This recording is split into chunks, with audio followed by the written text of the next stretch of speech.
Don't laugh at that. What's the matter with you guys? What's the matter with you? David Samson is going to spend this local hour with us. Let's play the famous sound that David Samson had for us many years ago to get us started the right way when he talked about the apocalypse in baseball that was surely coming because Ichiro signed for $100 million. Ichiro's worth $20 million a year. I am speechless by that contract. I'm hoping that report is false because there's no chance that the top of the lineup, forget that, there's no chance anybody's worth that. And Ichiro, who's led his team to 0-0, I hope you're wrong, Dan. It's unbelievable. You know what? Everybody gets what they deserve, and I guess maybe that'll be more luxury tax money and more revenue sharing money they'll have to give. But signing, I'm sure it can't be true. There's no way they gave $20 million a year to Ichiro at his age for 5 years. There's no way. It is true. This isn't wrong. It can't be, Dan. It'll take the sport down, that contract. It'll right back to the ridiculous contract. It can't be. Your sport's out of control. Well, signing Ichiro to $20 million a year for 5 years is a joke. It's inexcusable. It's complete mismanagement. It can't be true. That wasn't that long ago. It wasn't. And now Fernando Tatis gets 14 years for, what is it, $340 million. Now, Samson started this with Giancarlo Stanton, these ridiculous $300 million contracts. But when you're buying out 5 years of arbitration on this guy, David, I'm not even sure that you can complain this much, given what would this guy have gotten in arbitration every year if he simply stays healthy and looks like he did last year? Well, first of all, you can't say simply to that, Dan. He's got to stay healthy and perform at a level and get some special accomplishments like an MVP, not fourth in the MVP, like Rookie of the Year, not third in Rookie of the Year, like a World Series, not just an expanded playoff spot. I'd say he'd make about $40 to $42 million in arbitration. He has 4 years until free agency. I just don't get with this deal. It's not the end of the world as we know it. I feel fine. I really do. But there was no reason to do it now. That's what bothers me about this. Too much uncertainty going forward in baseball. No need to do it now. All right, so what should the arbitration years cost? Like, what would have made you do it if you were the guy?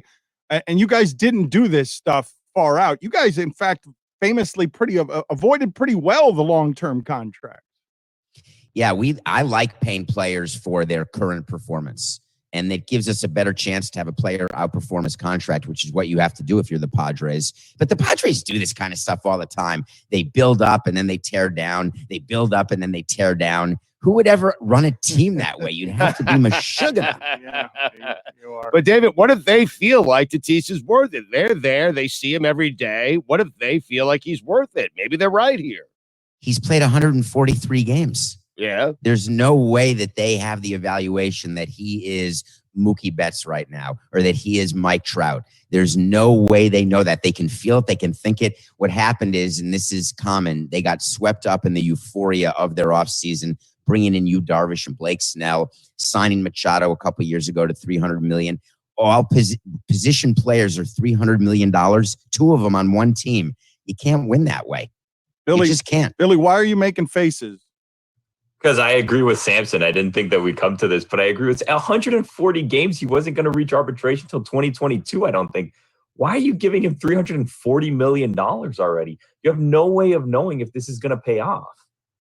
The Padres are trying to get into the big league game of mattering the way that the Dodgers matter. You don't give out these kinds of contracts unless you're trying to get into the highest level of the game. It's a statement that says we're serious. It might be a statement that says we're dumb, but it also says we're serious and we're dumb. I mean, how about that, Dave?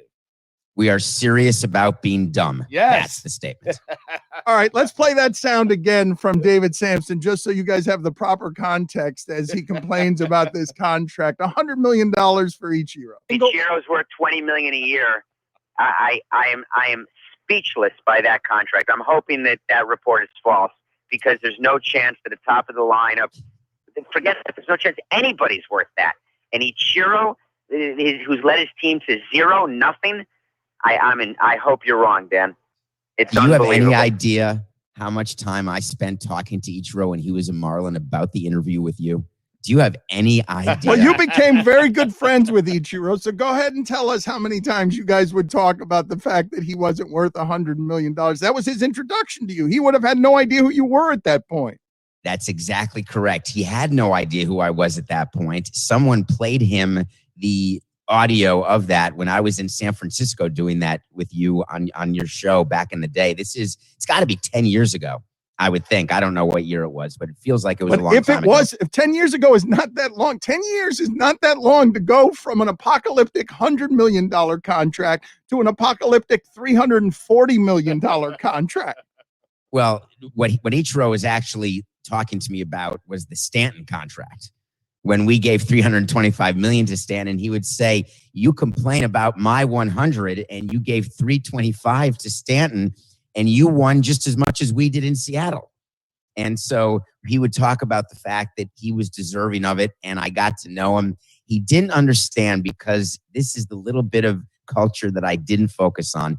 He wanted me to contact him, even though we had never met, and tell him directly that my view was the contract was the end of the baseball world and that he wasn't worth the $100 million, because that would have been the more respectful thing to do. That would have been funny if you, as a stranger, a complete stranger, had asked for Ichiro's number, called him, and respectfully and culturally said, "Listen, Ichiro, I think you signing $100 million is going to ruin our sports as we know it. Thank you. Like, goodbye." Like, what would that have brought you with him? You became good friends with him anyway. What would that have brought you with him? I mean, it would have been really, I guess, straightforward, but just wholly unnecessary. So we still text, right? And he has two different cell phones. He has a Japanese cell phone. He has a U.S. cell phone. It's hard to know where he is or when to text him or what time of day it is. But every once in a while, he'll respond with the 100 emoji to something I'm saying. Totally irrelevant, but you know that 100, like the red 100? Yeah. So listen, he remembers. Believe you me. So how does this happen, though, Dave? Explain over the course of the sport. This wasn't that long ago that we were talking, and there are different kinds of players, and you were objecting to the idea of a slap hitter who wasn't a guy who was even going to be hitting a whole bunch of home runs, giving him 5 years, $100 million. But how do we get to the point where everyone is gasping yesterday that Fernando Tatis is getting a contract that, as recently as 2 years ago, would represent the highest contract an individual has ever gotten in the history of sports? I think it's clear that MLB and the Padres are trying to make Tatis the face of baseball. I think they put him on the cover of the show, MLB Show 21. And what the Padres are saying to themselves is they have a window right now to win, and they think they can compete with the Dodgers, even though there's no expanded playoffs. And they want to take the uncertainty out of the equation. They don't want what happens in Miami, where starting 4 years in advance, you guys start talking about, are you going to sign Stanton or are you not going to sign Stanton? Are you going to trade him and let him go like you do with everybody else? There is a new owner there, by the way, this year. His name is Peter Seidler, and he is interested in PR, and he's interested in big splashes. This was like the perfect storm.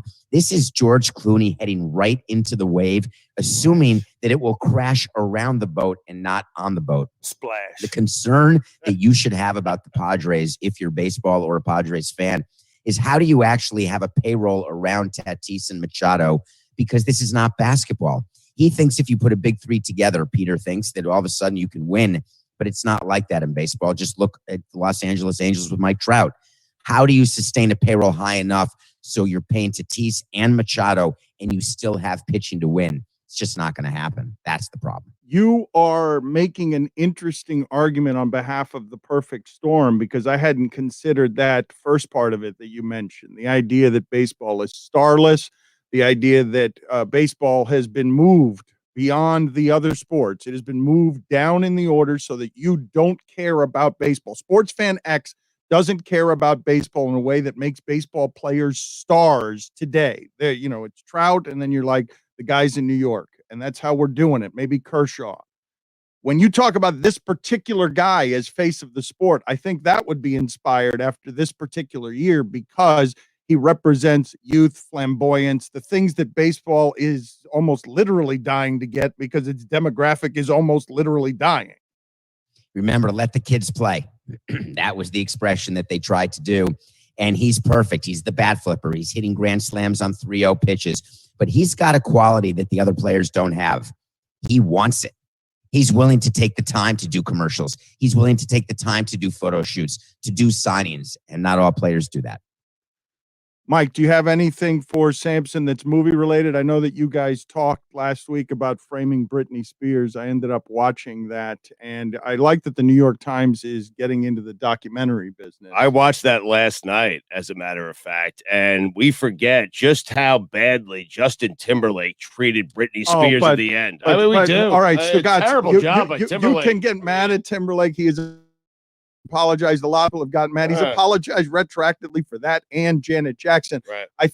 I didn't come away just being like, ooh, Justin Timberlake. I came away, ooh, us. Ooh, America. Ooh, what did we do to this person? Ooh, everything around her just grabbing at her money. The whole thing felt unpleasant. And the retroactive going back to Diane Sawyer being a scold when at the time none of us were that was not being done because it was pre-social media. Maybe some of you were doing it in your homes, but that was not an opinion. Diane Sawyer has been a reputable journalist her entire life who is beloved.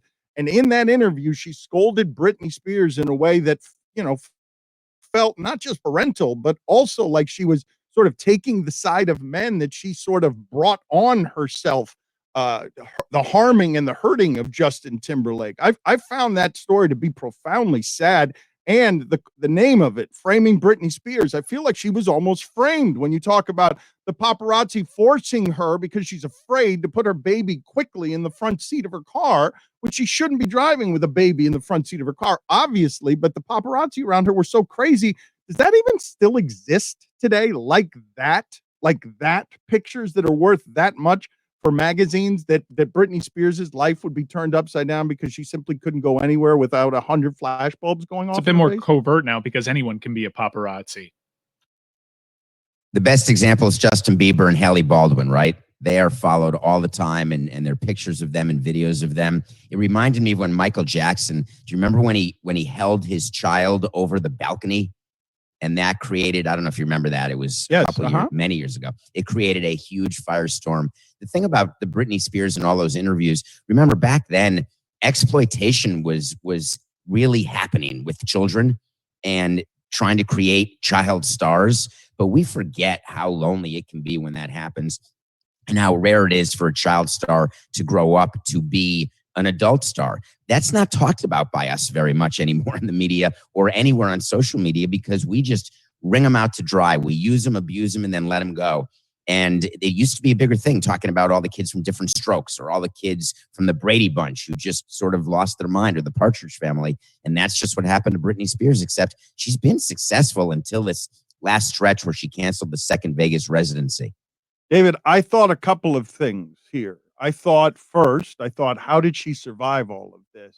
And one of the many interesting things in there, because this is the first time I've given Britney Spears any thought that would result in compassion, because I thought that she was very much trapped when in Las Vegas, resurrecting her career as a whole lot of people around her profit off her, but she doesn't seem to have very much freedom, and they're abusing this. What is the name of the way that the money gets put away? And conservatorship. The conservatorship. Yeah. Yes, that it's being abused and making God knows how much money a night in Vegas. Then she comes out to apparently introduce the second season of the show of the time that she's spending there, and she just walks right through it and leaves. And it made me think it's the only time I've actually given thought to the idea of that Free Britney movement might have something to it, because she might be trapped inside of her family machine. Weren't you thinking about the Truman Show when she did that? That's exactly what was in my thought, is that she was walking past the set where she just found an escape and found a way out. So I totally agree with that. But I should point out, she's also profiting from this. What a conservatorship means is there's someone else managing her money, someone else making decisions on what she's going to sponsor, what she's going to do. But the money is still in her name. Her father, as the conservator, gets a payment like an executor of an estate or like an agent would get. But she still made a tremendous amount of money under this conservatorship. It's actually making an argument for how effective that can be, because she's not looking to break away from the conservatorship. She's looking to have her dad not run the conservatorship. So you could actually make the argument that the conservatorship saved her life. And again, we have no idea exactly how bad or how dark her troubles got. Well, Mike, she said she wanted it. She just did, as you pointed out, did not want her dad in charge of any part of her life.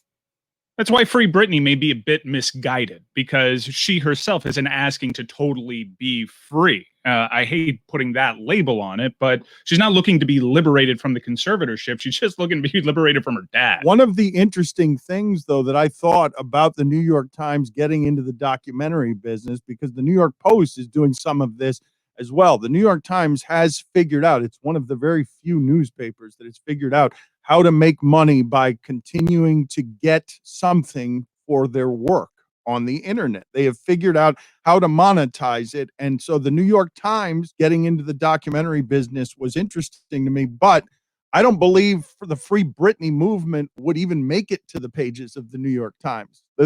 The entirety of the free, they gave so much credibility to the Free Britney movement, the New York Times documentary did, and I don't believe they would have done that in print. Well, they have to give eye candy for this series on FX, which you can also find on Hulu. It's a New York Times branded series. That's why it's kind of difficult when you search for Framing Britney. It doesn't exactly pop up easily, David. Yeah, so you should just know the New York Times, you understand where they are politically. You understand why they do the things they do. Free Britney got that much attention during the documentary because exactly what you were saying, Mike. I don't know that we should label it that. Let's be careful what we're saying. But what it does is it conjures up these thoughts, which will guarantee sympathy. And that was what they were going for. And it worked. Look at us, 2 weeks in a row. I haven't talked about Britney Spears one time in my life. It made me sad. But it made me sad. Like there wasn't a lot that I was viewing in there that I was saying this woman has done anything wrong. Like maybe she had a mental health episode because of everything that was swirling around her. But I wasn't watching that movie and thinking this is a woman who deserves any fraction of this. I mean, dating Timberlake was her first mistake. Jeez, that guy. I actually was hopeful when I was watching it because, yeah, it's human to feel bad watching that because we were all contributing factors, right? During that pop culture craze of her shaving her head, we were all eating at that trough. We were all onlooking that. We did it to Tiger, too. Yeah, we did that. Yeah, but it typically takes society a lot longer. I'm not Jared Leto's Joker. We live in a society, but it usually takes a lot longer to make these leaps. And in 10 years, we're a lot more aware of mental health issues. We are made sad by things that happened just 10 years ago. I do think that there is growing here within this country and within the world and within our awareness. It just doesn't feel that way when you're made to feel bad about it. So I actually take some hope out of watching those things. I feel the opposite, Mike. I feel the opposite. We as a society love to build people up. We love to tear them down. And then we love a reclamation project. We love them to come back like the trajectory of A-Rod.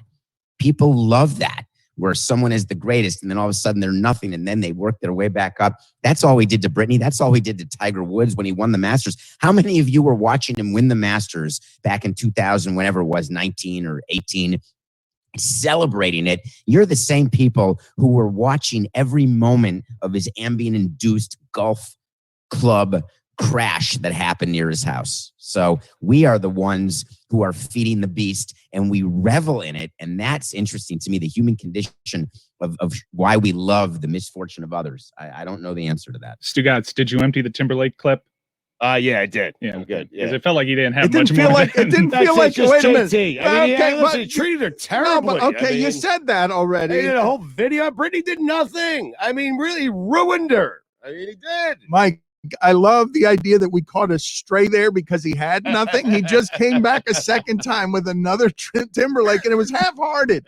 He was just like that Timberlake guy. Get him out of here. Just like it was like a cymbal clang on a drummer after a solo, and he just forgets at the end and hits a cymbal by He mistake. couldn't even work up a please after saying Timberlake. That's how little he had on it. You don't have anything on Timberlake? He apologized publicly. He feels terribly because that documentary has shamed him in a way that has, well, because Justin Timberlake has had a very privileged artistic career. He deserves to be shamed. I mean, honestly, he wasn't shamed enough, Dan. You're right. He has lived a very charmed life for someone who did something so evil at one point in his life. And that's what he did to Britney Spears. And you guys just think evil's very strong. Well, yeah, he's been apologizing ever since he did it enough. Stugotz, evil is very evil. Ever since he just apologized. He just apologized because he had to. I mean, exactly.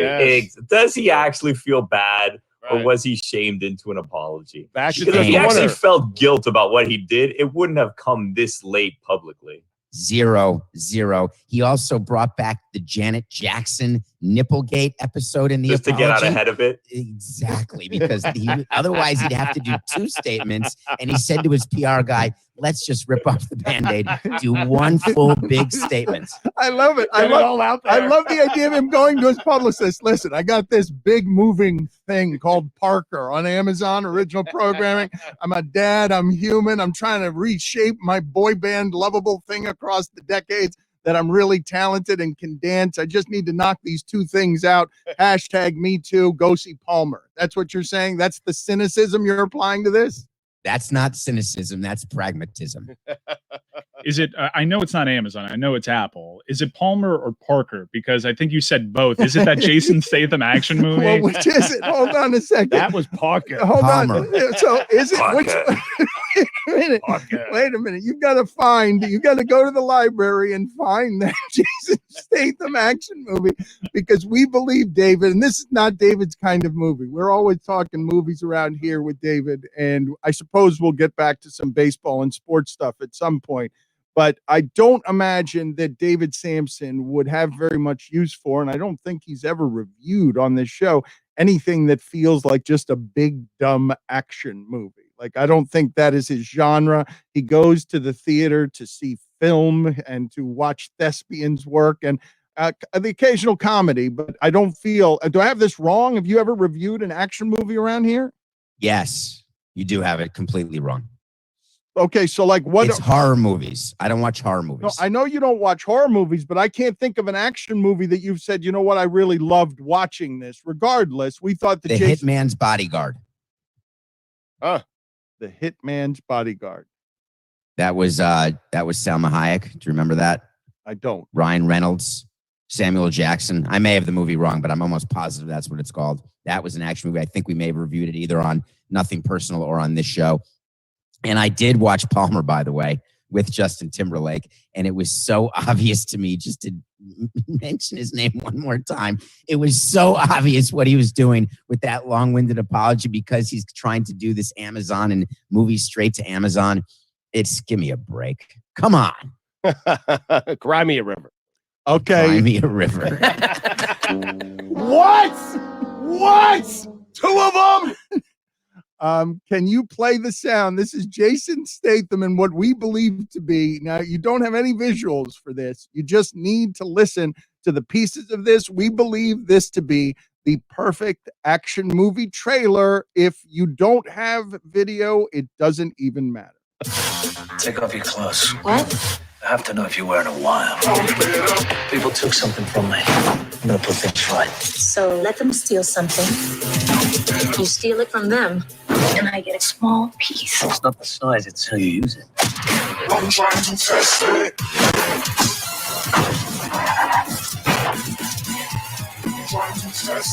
Who the hell are you?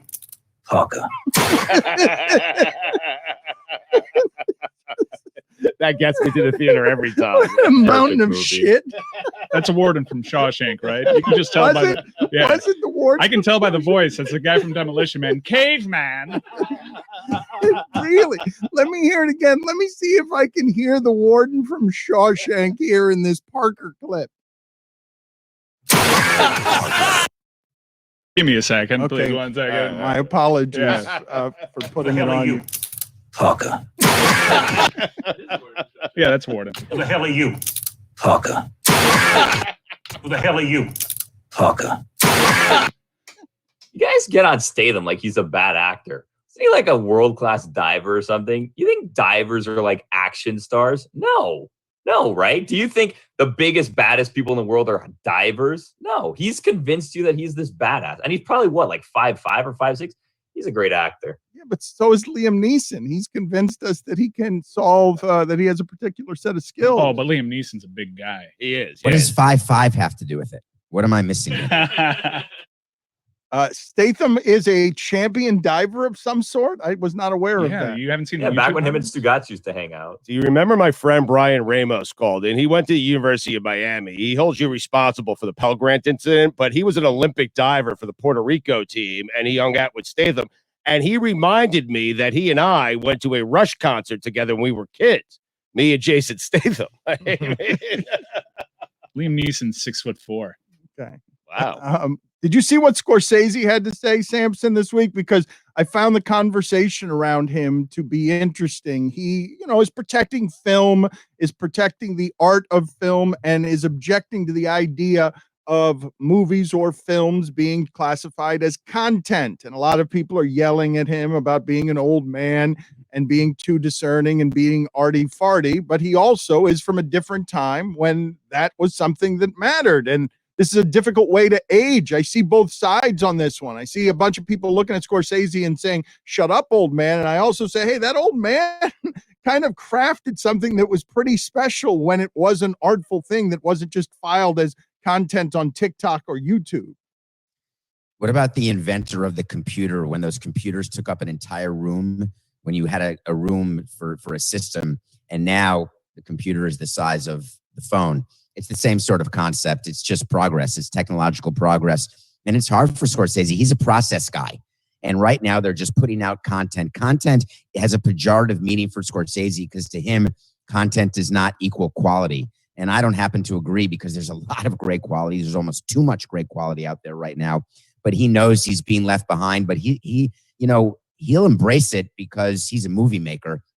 But it's very hard for older people to deal with. Have you had issues with any of your guests getting on Zoom or getting what we're doing now live? I had to rehearse. I'm not that old. I've been up for a couple of hours sort of looking at links and what to press and how to go back and forth. Just for our Twitch. Yes. You over-prepared, my friend. You're wearing a sports coat. Strolled in. We are on Twitch in this underbelly that's not televised. We used to be in front of tens of thousands. Now I don't know who's here, but it's not tens of thousands. You're wearing a sports coat and you've been up for 2 hours over prepping for this segment?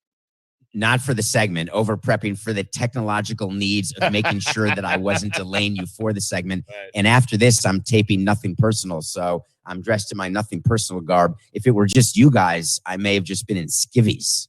I appreciate you caring, though, as much as you did. She got sauntered in about 10 minutes before we went live and signed on as John Skipper. Yeah. Smelling like heaters. What did you make, David, of the Marlins saying they're going 20% capacity this season? I thought that was just a Tuesday, right? That's what we always prepared to go for. You would have loved 20%. It means, I guess, we're done. By the way, Full house. Do you understand? 20%. This is so bad. It's so bad. It is so bad. 20% is what you were actually getting when you were inflating those attendance numbers in the only lie that you've ever admitted to around here. They're going to have to hire additional security for this now. More ushers. The worst nightmare will be if part of that 20% means they have to open the upper deck for social distancing. That will be a problem because you don't want to have to open the upper deck when you only have 20% capacity because it costs an extra, 10 or 15 grand. Just last week, we were very excited about Judas and the Black Messiah. It hit HBO Max last week. Did you watch it? I watched it this week. I thought the performances were amazing.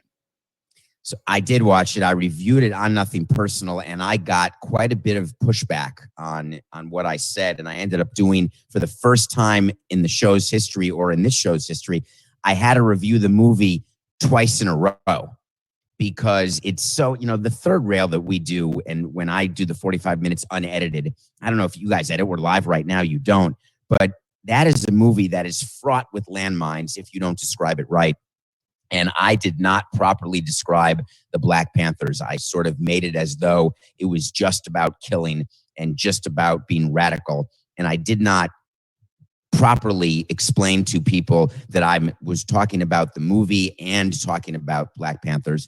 And so it is an interesting and important movie to watch. And the reason is because you should be doing your research and understanding what was going on back in 1968 during the Fred Hampton assassination. Why was the FBI needing to assassinate him?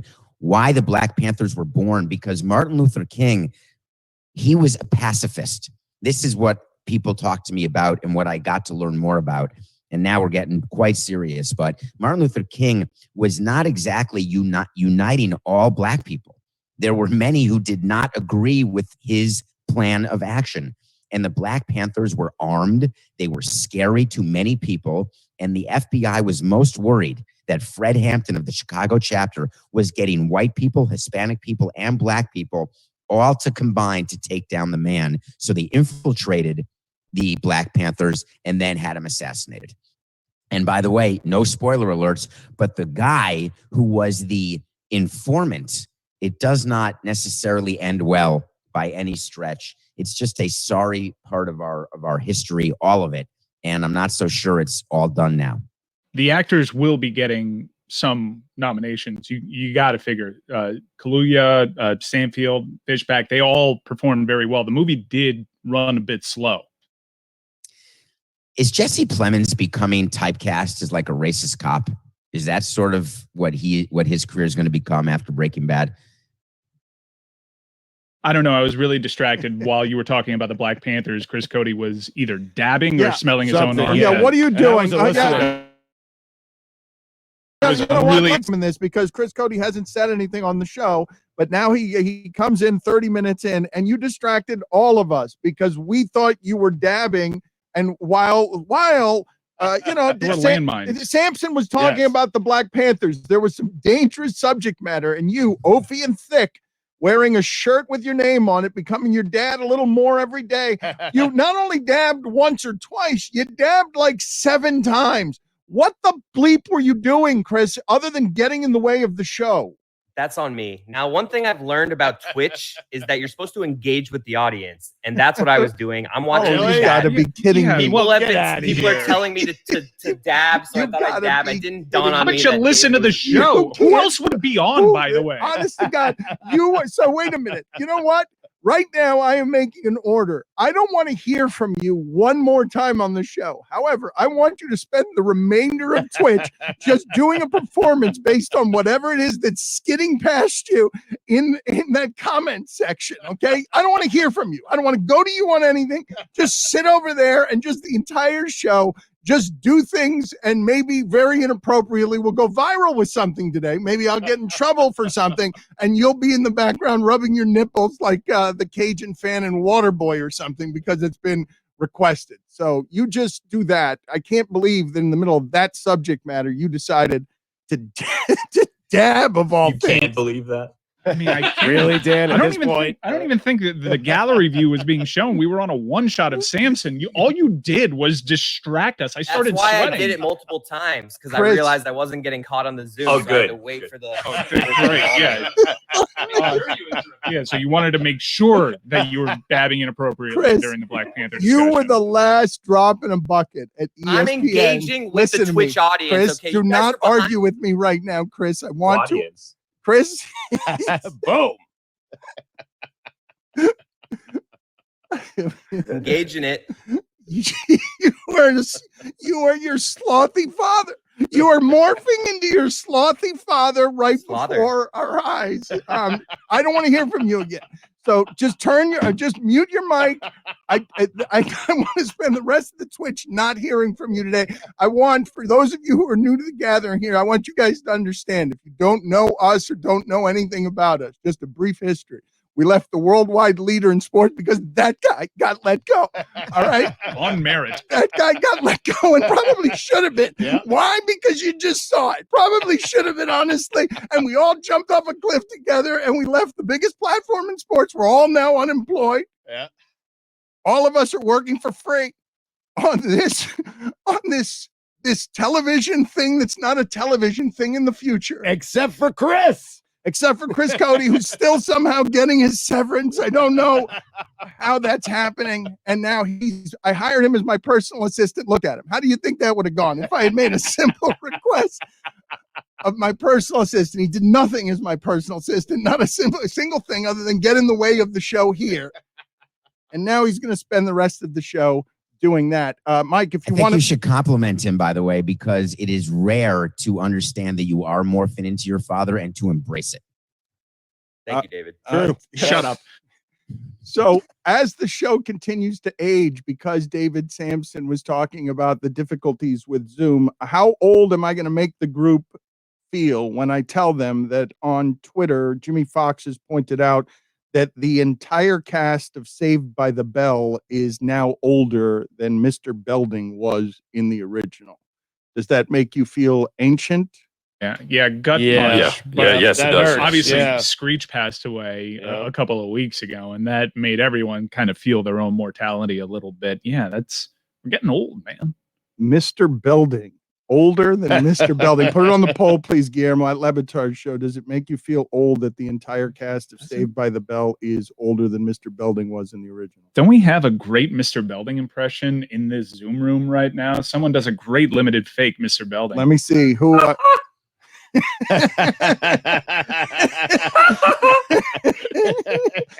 It's the most limited of the fakes. Billy, how old does that make you feel? 33. Because you're sitting on your abuela's. Billy. I feel like in spirit you're the oldest. Is there an older person in this Zoom than Billy? Old ass Roy. I don't think old ass Roy. It's just Roy. Thanks. You have the oldest sensibilities by anyone by far. He knows stuff about shows that were like wrapped up 20 years before he was born. Wait a minute, Roy. By the way, Samson, we'll get back to you in a second. But Mike, don't we have to file an accusation here in the local hour? The Panthers are hot. We got to get to the Miami Heat. The Miami Heat blow another game. This one at Golden State. They never trailed during regulation, and they end up losing the game. And we'll get to that in a second. But don't we have to smoke Roy out on something? Because we were talking last week, and Roy became Nunya GD business all of a sudden because he became aggressive with all of us because we were accusing him of a variety of different things over the course of the week. But one of them was eating poorly. And he claims he doesn't eat poorly, even though none of us have ever seen him do anything but eat poorly. And he claims that now he's all organic and healthy and stuff. And that's why his body is so fit. That his wife fixed his diet. But we have spies everywhere, and we actually don't need spies. We call them out on this BS because we know Roy can plow through Cool Ranch Doritos better than anyone we know. But I've had it confirmed to me that when there's media spreads available at the Florida Panthers, Roy's had every Panther game covering them for his Twitter account. I think that's on his actual media credential, Roy Bellamy of my Twitter account. He's just housing every potato chip he can lay his eyes on. I've heard that. Yes. How do you defend yourself on this, Roy? We've been told that you go to games and you knock down like 4 free bags of chips, that basically the Panthers are suffering financially because of the amount of free chips you're eating. Because I don't make it there on time for the actual media food, because once I get there, the food's gone. Right. And that's all that's left other than popcorn. Okay. But so you plead guilty. That's a guilty plea. Yes. So you plead. He's saying yes. You plead guilty then. Cool. You're not even defending yourself here with lies. You're just saying, okay, I deserve to be tried for my crime. Well, that's because I'm not a liar, Dan. And also, I said I eat healthy at the house. Yeah, right. Okay. And I can understand being late to all the traffic that's going to the games. I understand why you're late all the time. And I can't understand. Right, I'm sorry. Where's the media food? What do you mean it's in the gone by the time you get there? I know where it is. Why? What do you mean it's gone? Usually, there's a nice little spread of boxes with food in it from the concessions and whatnot. But once I get there, it's all eaten. I get there before puck drops, so everybody's eating all the food by the time I get there.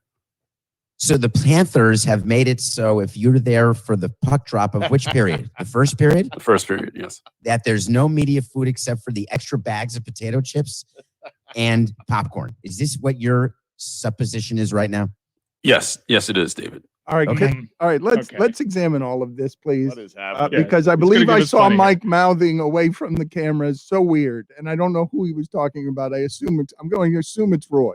This one's about Roy. I got Roy bypassing the carving station and just locking in on the Cool Ranch Doritos. I've known Roy. He's getting there with plenty of time. I've known Roy for 15 years. None of his excuses hold water to me. Roy, all you eat is potato chips. I don't think I've ever seen you eat anything other than Cool Ranch Doritos, Roy. You were fueled solely by Cool Ranch Doritos for a damn decade.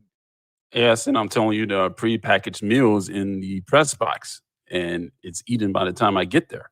You're forgetting the porterhouse for 3 he ordered for himself when you took him to Prime 112. Yeah, That's the no, only that time. was used to guys. That was What? That was you. Barrel aged scotch to go. Never seen it before in my life. Put it in his pocket. He put a steak in his pocket.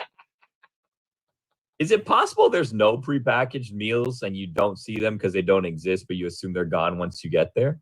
No, the prepackaged meals on a couple of tables if you get there early enough. I want to examine another. Hold on. I want to examine another part of this. Do we have to? What does your media credential actually say? No, because this is great. I love that Roy is covering the Panthers. First of all, Roy, are you the only black reporter covering the Panthers? I haven't seen any black people there. No. So yes, He doesn't need fans. He was asking about media. Yeah, no, I was asking about media, but I'm asking for opposing teams coming in as well. Do you ever, in the media area up there, do you ever see somebody who is a black person? You're the only black person up there. Yes, the Anaheim Ducks have a black journalist covering them, but the Panthers aren't going to play Anaheim this year, so you won't show up. Well, can you give us some Panthers coverage fueled by however many chips that you had the last time that you were there? Because the Panthers are the best team in town, and we talk a lot about the Heat around here. And forgive me, David, I didn't mean to hijack your segment here, but we have a hockey expert with us here, and I want to get his analysis on what's going on with the Panthers because they appear to actually be good. Yeah, the loss of Mike Hoffman hasn't really affected the Panthers much. In fact, they've gotten better at scoring. They do have a +5 goal differential. They need to improve on that. But the Duclair, Barkov, and Verhaeghe line has really provided a spark for the team. The signing of Patrick Hornfest was very good because the Panthers really haven't had a power forward in a long time that scored this way. So they've done a very good job.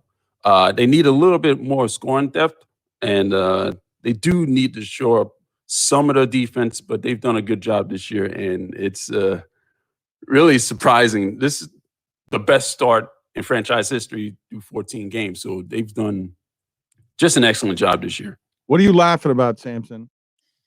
I'm laughing because of what we used to talk about with the Marlins. We'd talk about the Panthers a lot, and they're a blip, basically. They're a blip on TV, and we never worried about competing with them because they just were really irrelevant. And what I'm so happy about is that Roy has this platform and he's talking about the Panthers and scores of people are listening and you're mentioning names. And I would just like to know how many just people right here in this group know the names that he just mentioned, just in this group. Oh, wait a minute. You've offended somebody who's always around the show, who has supplanted Roy as a hockey expert after he lost the face-off. Was it Gary from Canada to become America's supreme black hockey correspondent? But we've got a hockey expert that's, Roy fell in the rankings around here because he lost his job to our other hockey expert here. Make no mistake. I love that Roy's doing it. It's giving great attention to a hockey team. It just doesn't get attention down here. You've offended if you live in Florida, you have to know that Panthers make the Marlins look like the Dolphins. You've offended one of our routine analysts on this that is very good on the subject. Swooping in, dudes, cowabunga, and Roy, just know you're my brother. Don't fall for this assault. You did good. You didn't mention the Hooper dude. We got to talk about the Hooper dude right now. A legitimate MVP campaign from Jonathan Huberdeau. I love this guy. And David Samson put some respect on the Central Division presented by Discover Leaders. Huberdeau had 2 goals and assists last night. Yeah. Nice. Yeah. What about that assist? That was a spinning. Was that from last night? That amazing spinning assist that he had so casually? Yes, that was from last night. Whatever, You're watching Dan. some puck. That is such eyewash, Batard, that you were just told or typed a highlight. Did you watch the Panther game? No, but I know that I sent this to Mike last night. I sent his assist last night. I'm not lying to you. I sent that assist, and Mike's response was he's been doing that all year. I'm like, he's not doing that all year. Oh, the spinning assist was new. Eyewash. Eyewash. Straight eyewash. It was a 6 o'clock start. Caught me by surprise. I was sleeping in.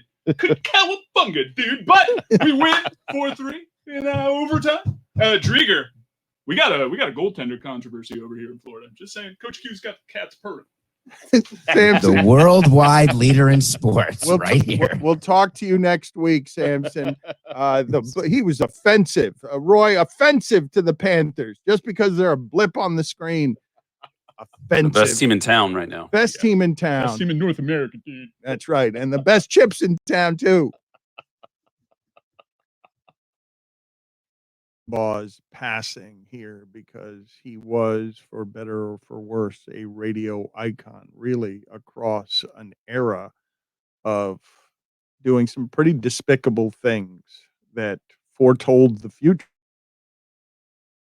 that would fork 20 years later because he was one of the fomenters on the radio. I mean, Mina Kimes is at the center of ESPN's coverage and deserves to be, and she had no idea because she is so young that Rush Limbaugh was once at ESPN for football, climbed through a conservative landscape up onto football, and then got let go after like 8 weeks for being Rush Limbaugh. And just, I think what he said, basically, he just said Donovan McNabb was overhyped because he was a black quarterback. Isn't that the thing that ended up getting Rush Limbaugh at the time? That was viewed.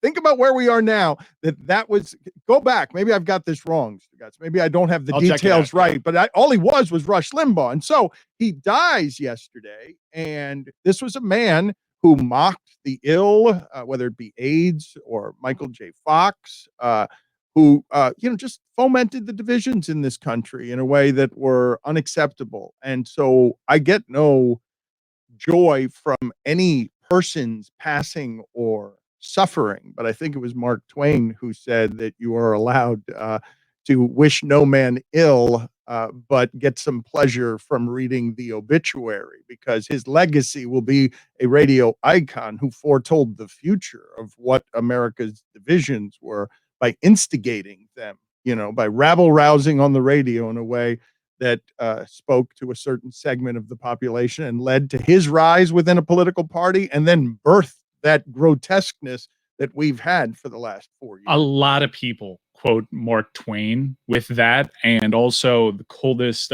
winter I ever spent was a summer in San Francisco. He never said either of those. So who was it then? So in an effort to sound like an intellectual, a lot of people just make up a quote. So who was it? So I don't know who said that, but it certainly wasn't Mark Twain. There's no Lil Jon. Okay. So, but we don't know who the quote goes to. No, Twitter.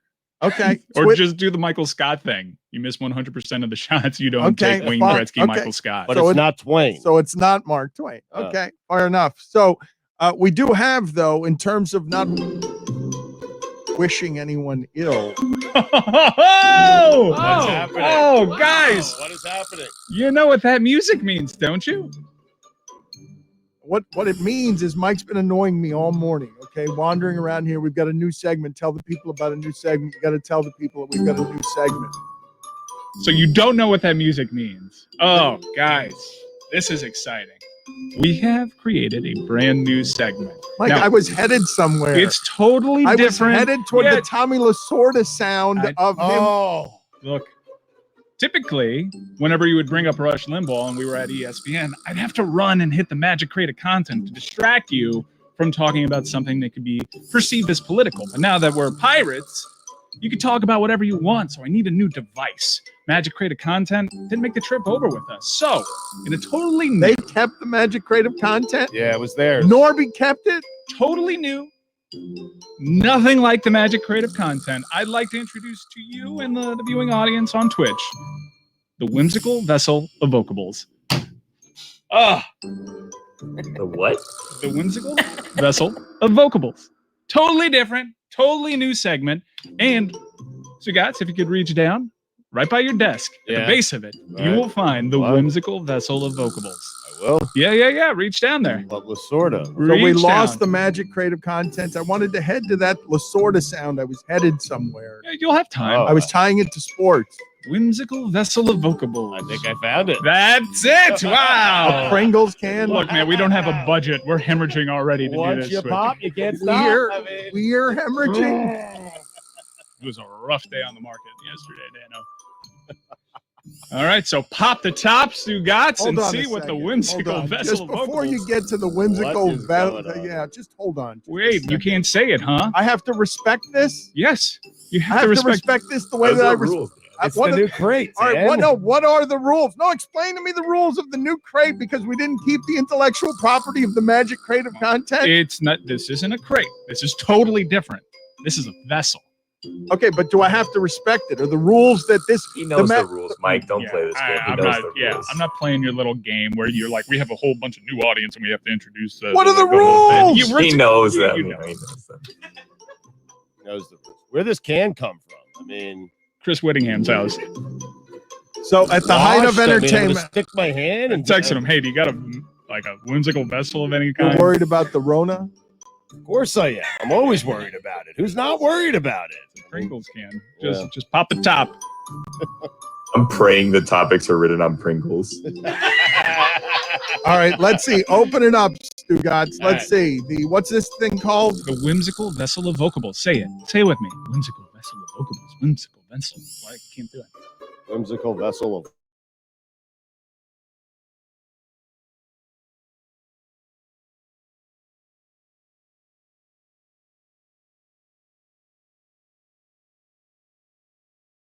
That's the joke, Stugotz. It's that can is not suited. Oh my God! The can's not suited for this. That is not. I can't put my hand out. I just can't do it. I got no vocals. Okay. No, Dan, this is a serious situation here, man. Because you got I have fat hands. Yeah, you got. This is unbelievable. Now what you have is the corona. The Rona is eating at his fingertips because his hand is definitely stuck in there. He did not sanitize it before putting it in there, and we don't have any topics now. Vocables. Mike, can I just keep the Magic Crate music? Can I not even mention the Magic Crate? How does this work? Well, yeah, I can find that music, but it's a vessel of vocables, which means you got to have music, right? This is whimsical. Does this say whimsy? I think it does. Yo, I'm serious. My hand is stuck, man. All right, so do you need me to talk politics around this? How does this game work? Like, I can talk about Ted Cruz getting on a flight to Cancun while Houston freezes over and Texas freezes over. I can talk about Rush Limbaugh's death.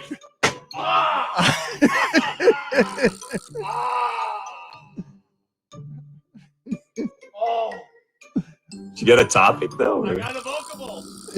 Okay, there's a vocable. All right, we only need one. Let's get one. Just pick one vocable. One topic. One whimsical. How many were in there? There were vocable. only two in there? No, there's more. No, there's more. I got P's and C's. Wow. All right. P's and C's. Oh, Billy, have the floor. Oh, guys, today and yesterday, P's and C's. Baseball's back. What an exciting day, P's and C's, huh? A new start. Chris is asking if he can talk. It's a new start to a season, one of Chris's most exciting days. I wanted to text Tim Kirchin about P's and C's, but I don't know, one, if I'm allowed to text Tim Kirchin because he still works at ESPN, and two, if he knows who I am. So I didn't do it. All right, well, help me with something, guys. I do need some help on something as it relates to Tim Kirchin. This guy's a friend pre the days of ESPN. He's my friend. And we've got the looks like game, and I want to get Tim Kirchin on, but we don't know if we can get them on because when we've made requests, ESPN has said no. We assume that's going to thaw at some point. We hope so, but if I criticize Dana White again, maybe it won't. But I'd like to know, are we going to get off the ground the idea of having on Tim Kirchin's son just to laugh at things on the looks like game? Tim Kirchin was on the Greg Cody show this week, so if you want your Kirchin fix, just head over there, apparently. What? Oh, yeah, well, Greg should absolutely grab all of those people. He should do his own show over there with all of them, with Mina and Pablo and everyone else, because they can – the trick that's getting stumbled on around here is that Simmons can have Mina on and stuff because I'm assuming they just don't have to ask. We have to ask if we want to have any of these people on, and when we ask, we're told no. And it's just weird because we're friends with these people. Like Kirkshin's been doing the show forever. Happy to announce Kirkshin next week. Oh, wait. How did that happen? Wow. Nice. Kirkshin's joining us next week. Excellent. Yes. A Kirkshin. Yeah, you kind of blew the gag earlier. Yeah, spoiler alert. Showed my jeez. cards. It's his Dan, son. what a Got it. Dan, come on. Yeah. I was going to promote Kirkshin and Kimes next week. I didn't Jeez know. Louise. I mean, whoever steps on a bit. I mean, I didn't know. I didn't know that. Oh, Pull out another vocable. Ruined it. Aha, It's your another fault for bringing out the We vocable. can just edit this. We'll Yeah, edit this cut it out from of the the pod. podcast. Yeah, Yeah, yeah. don't worry. Yeah. E's and Do a pickup. C's. 3, 2, pickup. Kirkshin next week. All right. I All can't right. wait. Kirkshin and Kimes.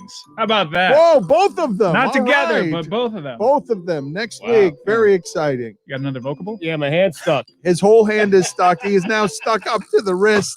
There's a. Oh my God. So I could talk about Ted Cruz. Oh,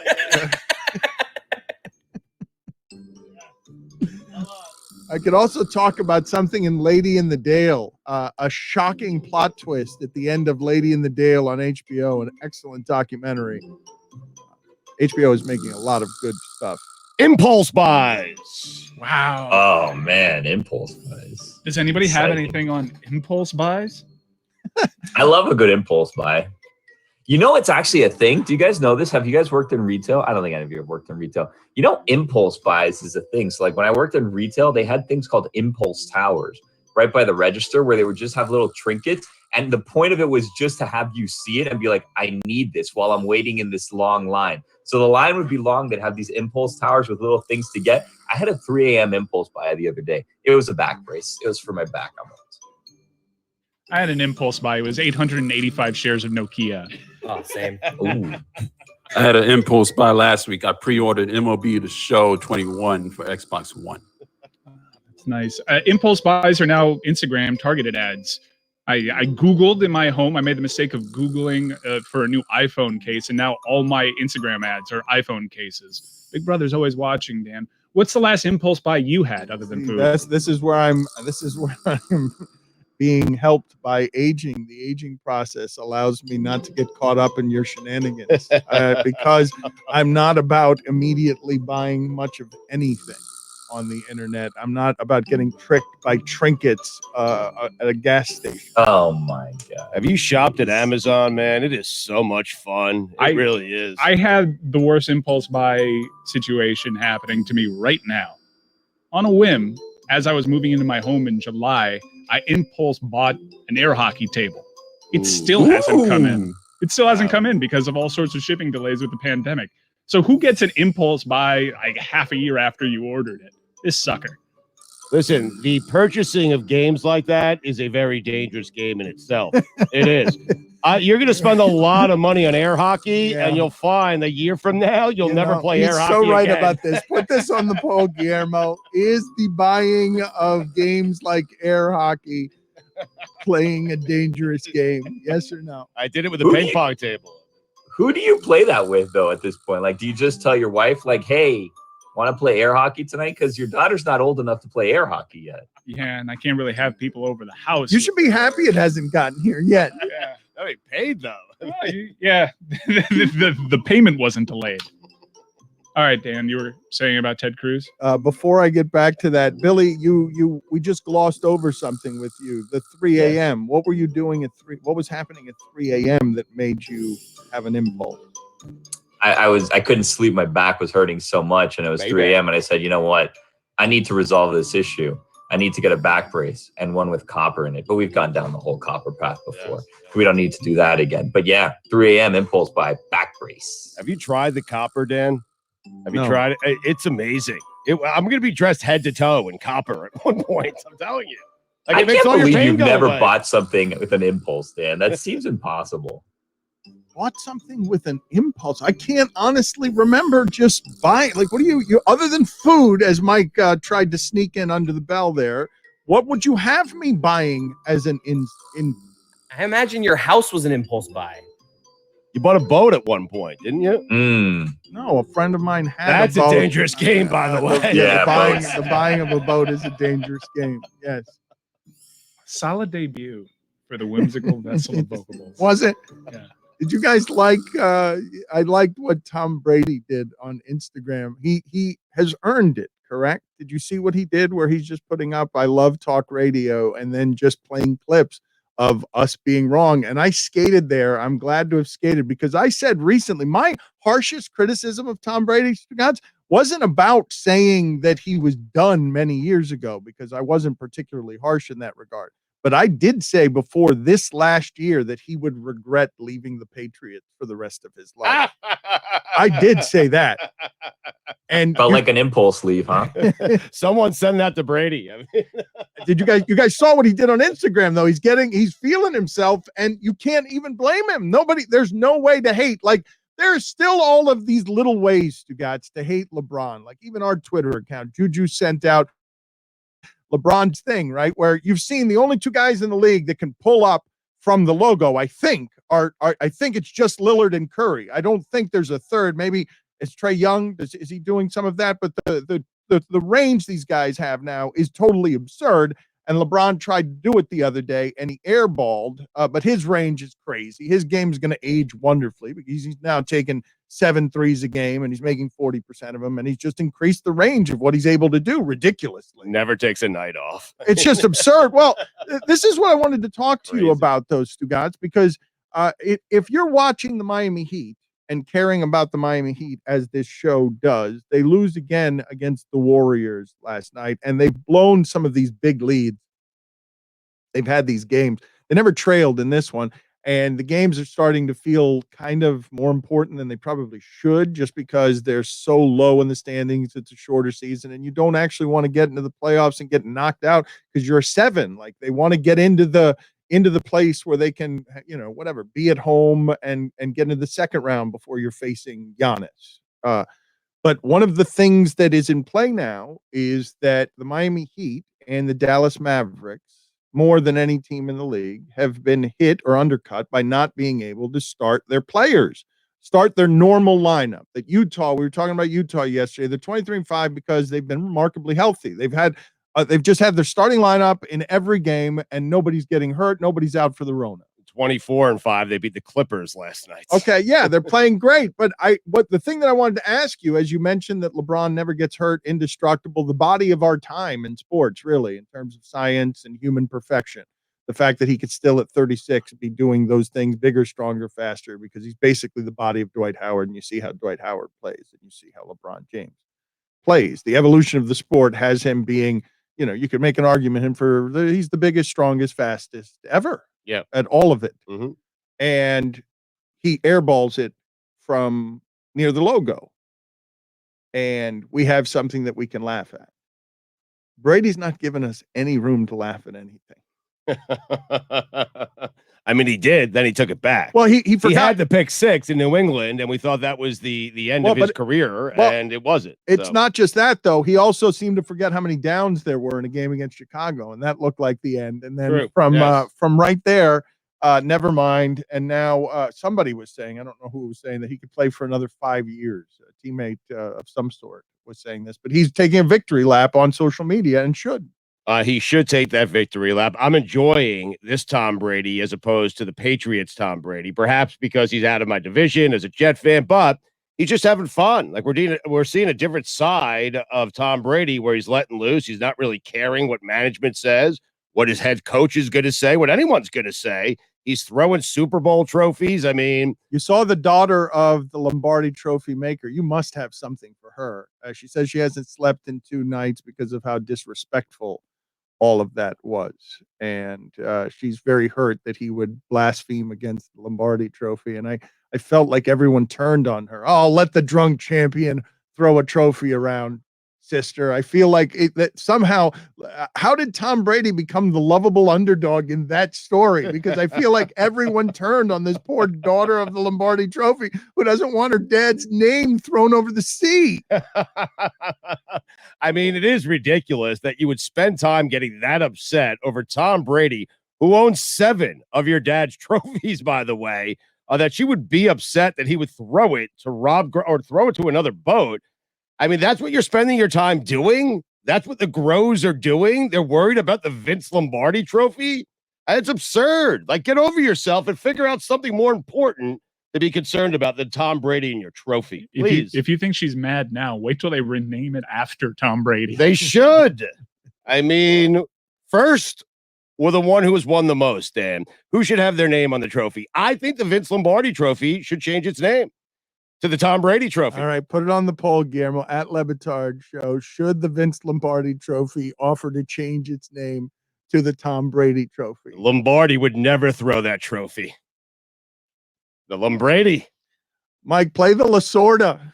Play the Lasorda, please. Not the Brady, not the Lombardi. What? Play the Lasorda in terms of whether or not you can get around the landmines if you're graceful, if you're a public speaker who knows how to give an interview, where you can not wish anyone ill while very subtly and gracefully wishing them secretly some ill. I've been a friend of that guy for 30 years. A lot of hot topic going around. What is your thought? Well, it doesn't surprise me that he said those things.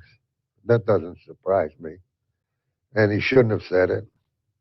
And he just hurt himself by talking too much and doing things that he shouldn't be doing.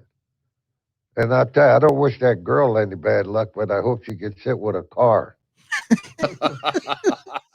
No bad luck, though. It's such a detour. First of all, I should have set it up better by reminding you that was an interview that Lasorda was doing in sort of a defense of Donald Sterling, which is like terrible, just a terrible ally. His defense was, yeah, I'm not surprised he said it.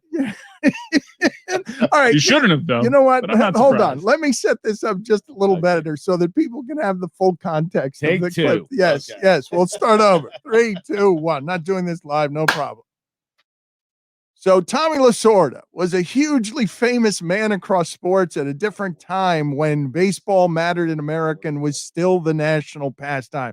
He had commercials for Slim Fast. He was a national icon. He was the manager who steered the ship, who helped Kirk Gibson's home run happen with the magic of his managerial splendor. One of the greatest upsets in baseball history, when we were tracking those things in a way that all of America felt like it was gathered around the television watching these sporting events. Tommy Lasorda befriended later in life in Los Angeles as a famous person, Donald Sterling. He became friends with Donald Sterling, who famously flamed out as owner of the Clippers and had to sell his team for $2 billion to Steve Ballmer, getting rewarded for racism because he didn't like that one of his women, I guess, or silly rabbits or right-hand arm woman's, V. Stiviano, was whispering the secrets to the TMZ age while wearing a welding mask that looked fashionable and giving ridiculous interviews. Tommy Lasorda was summoned as part of the Donald Sterling PR campaign. Donald Sterling got in front of the cameras and said this about his good friend Donald Sterling and V. Stiviano.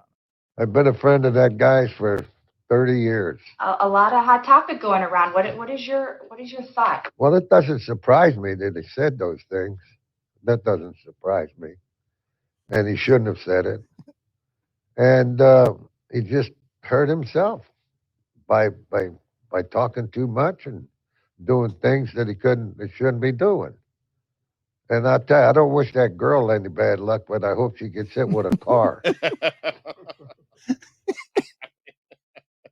Is it okay to laugh there? I don't know. Because one of the things that we were talking about a little bit earlier as it regards Rush Limbaugh is how do you talk about this today, Stugotz? Because the eulogy is the place where you come and say nice things about the dead. You muster whatever you can. The obituary in the New York Times about Richard Nixon talks about the free trade to China and some successes. But when it comes to this particular man at this particular time, dying at this particular time in America, after doing some pretty cruel celebrating, it felt like, of Eric Garner's death, or at least minimizing it, and just going after everyone, feminists, civil rights activists, Kurt Cobain, AIDS sufferers, Michael J. Fox, like just represented a platform for a people of privilege and a lot of coded dog whistle language, and rode it to great fame and popularity, and can be an icon who the 45th president of the United States calls into Fox to eulogize as America's divided,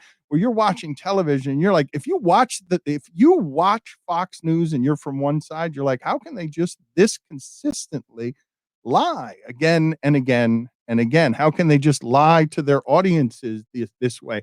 How can there just be this alternate set of facts in the media where, Texas's governor, as it freezes over, as Ted Cruz, our leadership, flies to Cancun, and we see a suffering in Texas that we have never seen, because Texas is frozen over and they've got a power and water problem in a pretty important state for our country. And Ted Cruz gets on a plane heading to Cancun, and you're watching some of this stuff as it's happening in America. It was birthed by this man who died yesterday.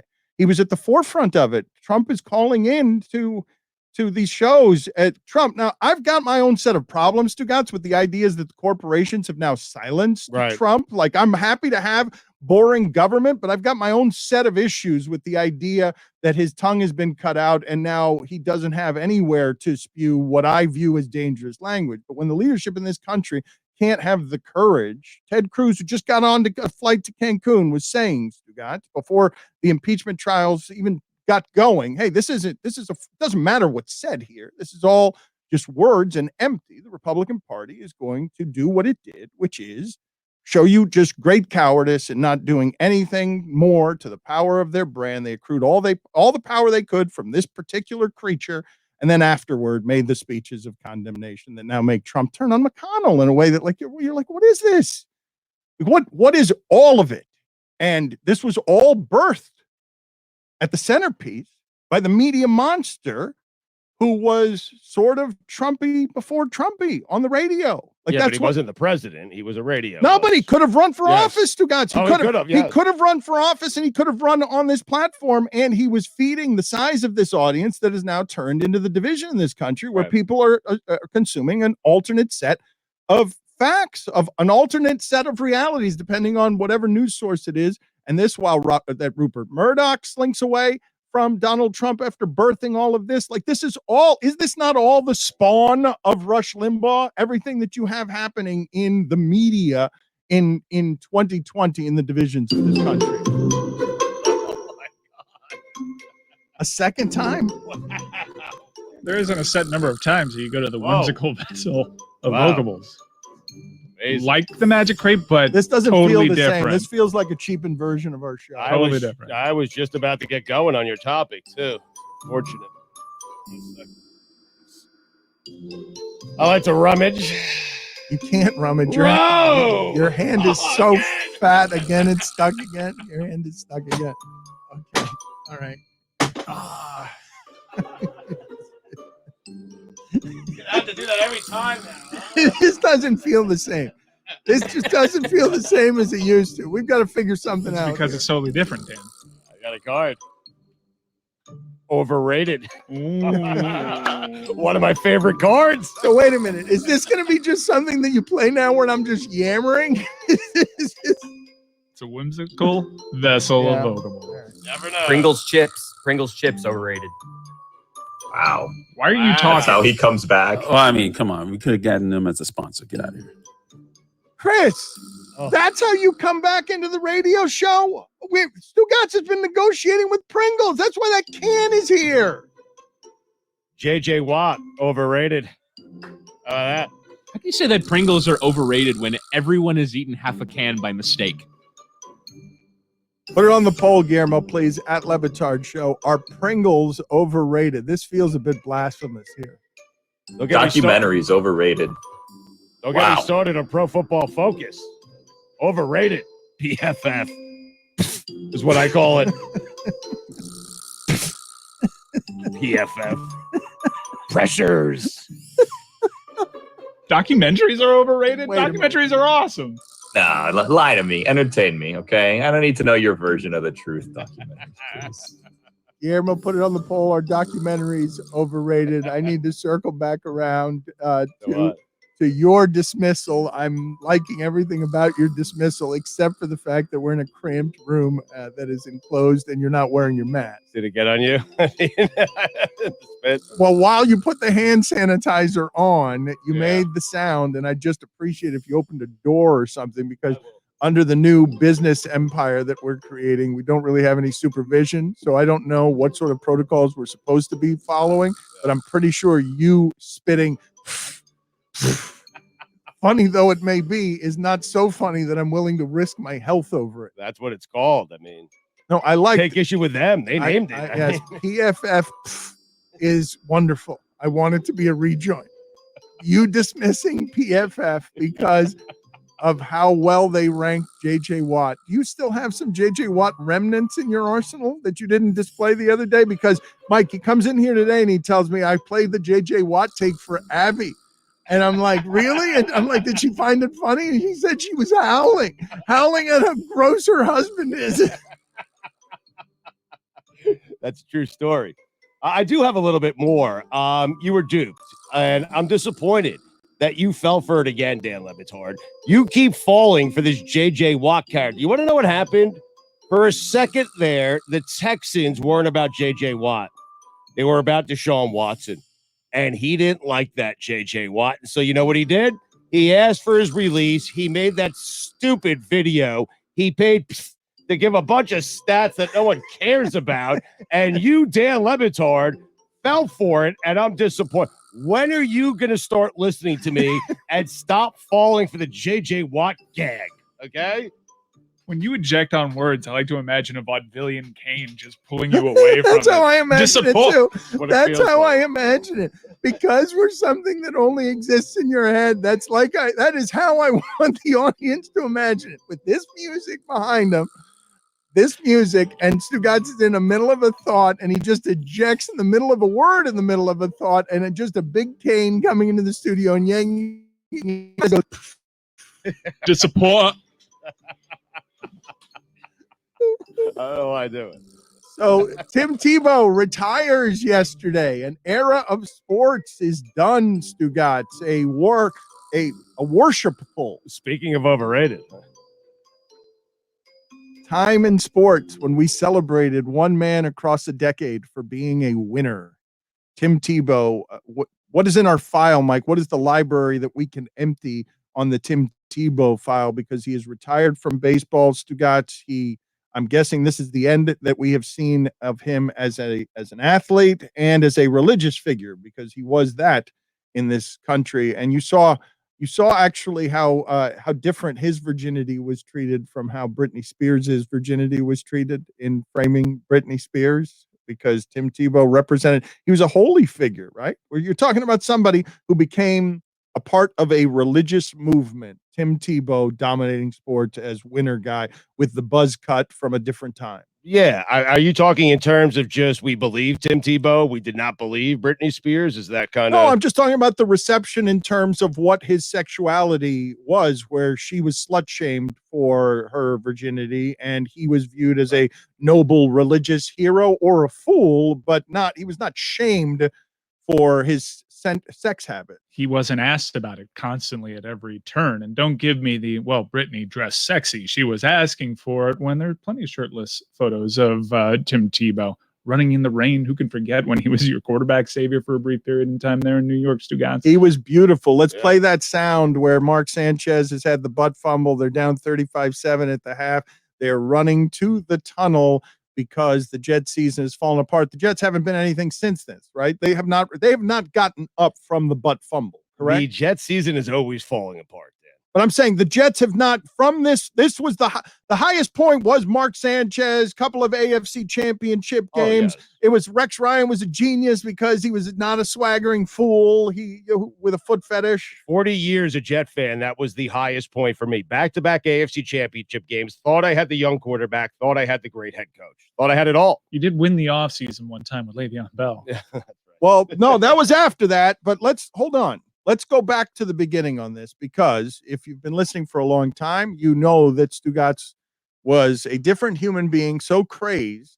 You guys just heard Stugotz, the father of teenage girls in Stugotz, react to framing Britney Spears a certain way, at least in part because he's the father to two teenage girls. And you saw him spit at Justin Timberlake because of Justin Timberlake's behavior. Now, Stugotz was in such a heady time in his Jets fandom that on the air here, while they were going to AFC championship games a million years ago, he said that his future daughters could grow up and date Mark Sanchez. And I believe there was a situation where you would be okay walking into a bedroom of some sort. I believe I took that one too far. Yes, you took. I don't know. That's not. I don't know. But regardless, you were okay with the idea of being Mark Sanchez's dad. You wanted to be his father. No, His father-in-law. No, you wanted to be his father. Let me get to the Tim Tebow sound. Pringles can is ridiculous. We're negotiating with Pringles. I like to rummage. Chris, you're having an all-star performance today in terms of the damage you're doing in very small windows. I think you just cost us $150,000. Way to go. I'm glad we left ESPN for you. Whole thing's falling apart. Not the can, though. I can mean, the is vessel. strong. The vessel. Still intact, yeah. Good can. The vessel is strong. Finger foods. Wow. Finger foods. Yeah. A casualty of the pandemic. Yeah. You know what? I've been thinking about that. Have we seen the end of finger foods because of the pandemic? I'm serious. I don't think we'll ever go back to finger foods again. I just had some pigs in a blanket. I did. Abby made them, the little hot dogs, but I ate them with a fork, and they're not the same. I got to be honest with you. At home? Yeah, at home. She made them. Yeah. Why did you eat them with a fork at home? Well, because we had them, so I went out to the public. Here's where the lie falls apart. No, listen. True story. Super Bowl Sunday, I wanted some mini hot dogs. And so my wife sent me out to Publix to get them, and I got them, and I got like 60. I got 3 packs, Hebrew National, the best one. And here come the details. No, it's the details. And we had some leftovers. No, he soaks the lie in details. I just had them last night. So I left Publix. I pulled up to a traffic light. I waited there for a while. Then brought the hot dogs home. Okay. Put it on the poll, Guillermo, at Batard Show. I saw a cat on my way home, which was interesting. It was crossing the street. I almost hit it. And I almost hit it, and I was scarred. I hit the brakes really hard. Hot dogs went flying everywhere because I had a cat. His name was Schmitty. He died. And so I didn't want to do that to someone else's cat because someone did it to my cat, you know? At one point, cats were currency. Put it on the poll, Guillermo, at Batard Show. Do they taste less good, pigs in a blanket, if you eat them with a fork? They mentioned Publix there, and this might be a useful contribution from Chris Cody, because Chris Cody was saying here recently that you've seen that controversy with Publix, right? The founder of Publix gave a bunch of money that ended up being used toward the thing that ended up becoming the Capitol riots, and a lot of people are now boycotting or protesting Publix. And Chris Cody, not surprisingly, is saying, you know what, I've got a lot of principles about stuff, but I don't know if I've got so many principles that I'm willing to discard Publix from my life if it means I've got to settle on Winn-Dixie. Like, I mean, all the good places, Chick-fil-A, Publix, like, why can't Burger King have a controversy? Trying to get Burger King on the air. Jesus Christ, Louise. Chris! Oh my Chris! God. Chris! What have Stop we become? talking. What have we become? I can't talk anymore. We've had them on the No. show before Chris, as a you know, sponsor. Chris, Come on. Pringles, I understand the mistake. Burger King. I had Burger King yesterday. I'm sorry, Burger King. This is why Shut we up! can't do this live. This is why we can't do this. This can't be live. So I saunter into the house. I say hi to Abby. I tell her I got the hot dogs. I preheat the oven 375. You got to wait till the oven actually gets to 375. You don't just stick them in the oven, Dan. You wait till it gets to 375, then you stick them in the oven. I did that while I was waiting. Went to the bathroom, walked out for a heater, walked Finney for a little bit, came back. I put the mustard, and I go with Gudin's, by the way. I put it in a tiny little cocktail bowl. You know what I'm saying? Like a tiny one, because you don't want too much mustard on the mini hot dog. So, you got to minimize so you get the proportions right, okay? And so I put the Gudin spicy brown mustard. Anyone who's doing anything other than spicy brown Gudin's, you're doing it wrong. If you are doing French's, big mistake. And then, about 25 minutes later, hot dogs were done. I had walked Finney. Mustard was in the bowl. Took them out of the oven. Put the, the oven hand on, the thing that, protects you from the heat. I did that. I took them out of the oven. I dipped them into the mustard. I had a delightful Super Bowl Sunday. How about that? And I used a fork. Not as good. Guillermo, put it on the poll, please. If you are doing French's as your golden mustard, terrible. are you doing it really, really wrong? Stugotz has said that he's tried to shame you here, that if you're doing it, French's. So Gouldens is appreciably better than French's. I think you're right about this. Oh, it is. I'm not even certain. Is it pronounced Gudens or is it Goldens? I don't even. I don't know, but you did it with such authority that I believed every word you said because you were so. I got what happens is, and this happens all the time with the tapestry and the lies that Stugotz weaves into a spool, is that I get hypnotized by all of the gibberish details that don't mean anything to the story, and I forget what we were talking about. And then the lie becomes the truth, and he escapes, and he's yelling over his shoulder, "Give me another $1 million." I still don't believe he used a fork. No, I don't believe there were pigs in a blanket, but he just started telling a story, and he was hitting some of the old show notes. I never went to Publix. Yeah. So, anyways, Chris, You didn't watch the Super Bowl. How much difficulty, Chris, would you have on getting Publix out of your life? I mean, first though, French mustard is the worst. We can all agree about that, right? Oh no. It's Oh, Jesus. French Christ. mustard. They're also going to be a sponsor. Classic God. yellow. Way to go. Shut up. But no, Dan. I mean, like, all right, what do you want from me, Dan? I can't. It's like kind of the thing with music and like, Michael Jackson. I can't. Am I not allowed to listen to his music either? I just kind of subscribe to. I'm just gonna live my life and not think about that stuff. I just want the subs. Is that what you're saying? Just gonna dab during Black Panther talk. And I'm gonna listen to Michael Jackson. I'm gonna eat Publix subs. All and I'm right. gonna dab during So, David. okay, and this is why America's in the bind that it is, because we're simply fundamentally incapable of not being selfish. We can't stand for anything. All we stand for is subs. I need to get my sub. Yeah, look, I understand it's been a difficult summer and freedom was under attack, and I understand the Capitol building came under an insurrection where people died. But the turkey in the Public sub. Have you had that chicken tender sub? Oh my God, better than sex. Oh my. All right, put it on the poll, Guillermo. Is the chicken tender sub at Publix better than freedom? At Batard Show. Gonna go back in this can on or? Twitter. Are we done One with or the this? other? Yes, you only get to pick one. You go, yes, yes, those are your choices. It can't just be democracy under attack. It has to be you lose your freedom, because that is the choice. Chris Cody has told you what he stands for, and what he stands for is hoagies. And the anthem. And the anthem. I have to put my hand back in this thing. I'm not playing this game anymore. Dan. And just like that, we're just going What to do you go mean? right into it. I mean, it's Thursday. We're just going to do the weekend observations. You're going to make observations that come from this weekend. We didn't have a show on Monday because it was a holiday. We did a show on Tuesday. People are mad at us because the shows are inconsistent and they don't want us celebrating holidays. They want us working for free every day and want us to do Twitches every day. And so why didn't we get to the weekend observations a mere day late on Tuesday? Why are we getting them 4 days late? I think you just pointed out all the reasons. I mean, all right.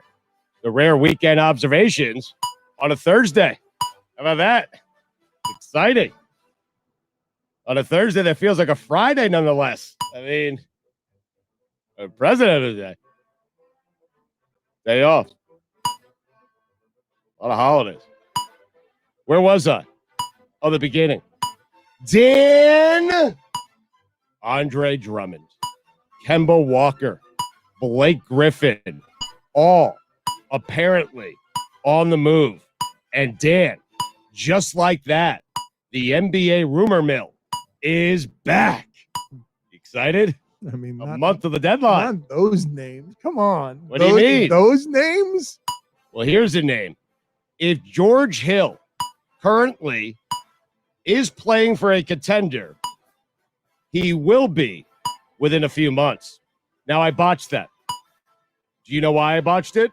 Were you listening? Because you're an idiot? Well, it's a test. It's a quiz to see if you're I like to do Isn't. these. You wanted to say isn't, and you said is. You know, I do that once per observations just to make sure you're paying attention. Also, Mike's fault.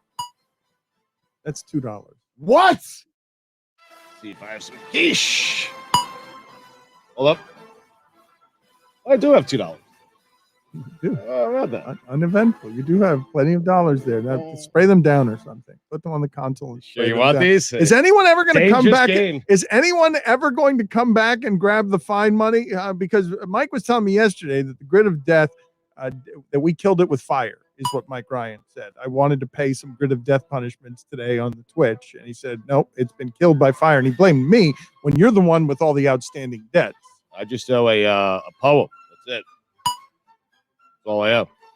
Anyway, George Hill, why is there gold bond on the table? I just noticed it. It's a Thursday observation. It's been there like a month. Has it? Are they a new sponsor? Is that product placement? But who's using it? Overrated. What? Chris, you need to shut we're the hell up. negotiating with Gold Shut Bond. Up! Chris, are you joking? Chris, we're trying product placement on Twitch. We're testing a bunch of things right now. We got thousands of people watching us on Twitch. What is it? Like sanitizer? Or? It's not what is it? You're not doing any better here. We're trying to do product placement with our sponsor. Oh, is that what it is? Yes. All right, let me have some. Let me try it. Hold on. I've got to put it We all should over try my some legs. Good products if we're gonna do this. Oh my God. Turn on his mute. Turn on his mute. We're going to have to fire him again. ESPN doesn't want you, boy. I need the gold bond. Here you go. Anyway, hold on. The gold bond's coming. Little facial cleanser. No, it's not for the face. Have you tried it? Yeah, I'm trying it on my legs. It's wonderful. It's delightful. It's not for the face. It's not for the face. How does it taste, Stugotz? Can I have it back? Delish. Creamy. Yep, I would put this on a public sub. Anyway, if George Hill, it's on my hand, I'll rub it in a little bit. Isn't playing for a contender, he will be within a month. I think I'm using this incorrectly. Dan, you know what the K in Coach K stands for? Crybaby. Why does that still make me laugh? I don't know. It's like the same dumb joke he's been telling for 10 years. Is Tim Tebow the only person who doesn't know he's never making it to the majors? He just retired. That's unfortunate. I wrote these on Sunday nights. I mean, How does that get written? Oh, well, I guess he did retire. I guess he just did retire a couple of days ago. You didn't bother to edit it, I see. All right. Excellent work by you here. it's so funny. This gold It's slippery. It's the word that you were going for bond. there. What did I say? It's siplery. You know how you put the L's randomly wherever you want to.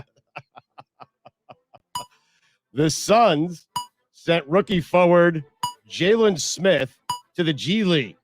Dan, you know what the G in G League stands for? It stands for bust. Should be called the B League. Damian Lillard, MVP, collision course, 23-5, an 821 winning percentage. Was this updated? Yet I'm not certain. They're the Jazz, your weekend observations. Sunday. That we're doing on a Thursday. 23 that and 5. feels like a Friday. Funeral week, Dan. Mom died. No, That was not, long, drawn out, unexpected, tragic That death. I love you, Mom. God rest your soul. 24-5. I updated it. Mom. 828 winning percentage. I miss you so much. I love you. that's not right. Yet I'm not certain the Jazz would beat the Mavericks, who currently aren't a playoff team, in a best of 7. How about that? Depressing. Mama. I can't be laughing. That's not funny, but it is. Mama, you call me Mama. Mama. Ooh. Oh. Your death didn't mean to make me cry. Oh. I miss her, man. Oh. I do. I really. Doing these shows with you, man, has helped. Cathartic. It's been a bond, Dan, a bonding experience. Some would say a goal bonding experience. Oh, no, you can't sponsor that.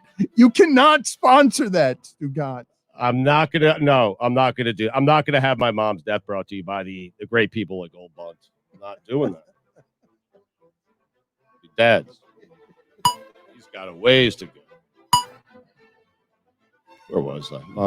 That turned dark. I gotta buy 1-800-Flowers. Billy, are you okay? Put them on my mom's tombstone. I don't get see up mom, there. I guess. Yep. Listen, the grief police. Enough. I don't want to hear from you. Okay, this is how I get through it. Okay, the show has taught me to laugh through anything, and I've laughed a little bit too much at this. Release. Don't be kidding me. Your confidence is unparalleled. How you can be confident after today's show to lob that in the middle of his weekend observations in that window? I don't know how you have amnesia that forgets how bad you've been. Listen, if crying your eyes out leaves your eyes a little bit dry, I suggest Gold Bonds. For your eyes? Don't put it on your eyes, just around the eye. Wait, this is not how to get this sponsor. Where was it? Why would anyone sponsor it? Did I do the B League yet? Or by your mom dying. You did the B League joke. It was a very high level joke. You said, you know what the G League stands for? Bust. Bust is the B. It should be the B League. Yeah. Okay. I did the Jazz and the Mavs, right? We got that. JJ Watt. More like JJ. What the fuck? Oh my God. What? That was jarring. How did that get in there? That was jarring. I didn't write that. That was jarring. Anyway, I can't wait to see what team JJ Watt gets hurt for next. If Urban Meyer doesn't make your skin crawl, nothing will. I think the Gold Bond is making my skin crawl and it burns. No. No. In a good way. In a good way. In a great way. It's got to burn. The greatest of ways. It burns so good. Is your nose burning? Yeah, I don't know. Is your nose on fire? Hey, Chappelle, make up your mind. On what? I don't know. So long ago. Sunday. What did I see that? Okay, I don't know. Do another comedy show or something? All right, make up your mind. Do you want the money from Netflix or do you not want the money from Netflix? What do you want him to make up his mind about? You just wanted to I remember. You just wanted to lob a make up your mind somewhere. Yeah. Okay. Yeah. Got my wife the usual Valentine's Day gift, the gift of no sex. Her favorite gift. Never goes wrong. It is such a good gift. I'll put it on the poll, Guillermo, at Batard Show. Have you been married so long that the greatest gift you could give your wife on Valentine's Day is no sex? Dan, you know what the G in GROW stands for? GROW, the makers of the Super Bowl trophy. The G stands for get over yourself. Oh, here it is. Yeah, of course. I mean, if Lord Stanley can handle players urinating in the cup, I'm pretty certain the Grows can handle the Vince Lombardi being thrown from boat to boat. Lombardi is the one who should be upset. He would have never thrown it. He would have only allowed the Lombardi trophy to be handed to the fullback by Bart Starr. The fullback, of course, would be on the same boat. I think the Vince Lombardi trophy should be renamed the Tom Brady trophy. The first or the most? I say the most. How about that? What do you say, Dan? I say that you should probably remove the paper from in front of your camera on the Twitch screen that allows everyone to read what it is Spoiler you're alert! saying before you're saying. Odell Beckham Jr., Tampa Bay Buccaneers, collision course. JJ Watt should go play for Army. He should. That is such a good one. That is such a good one. Go back to school. If Captain America were to say, you know what I'm going to do?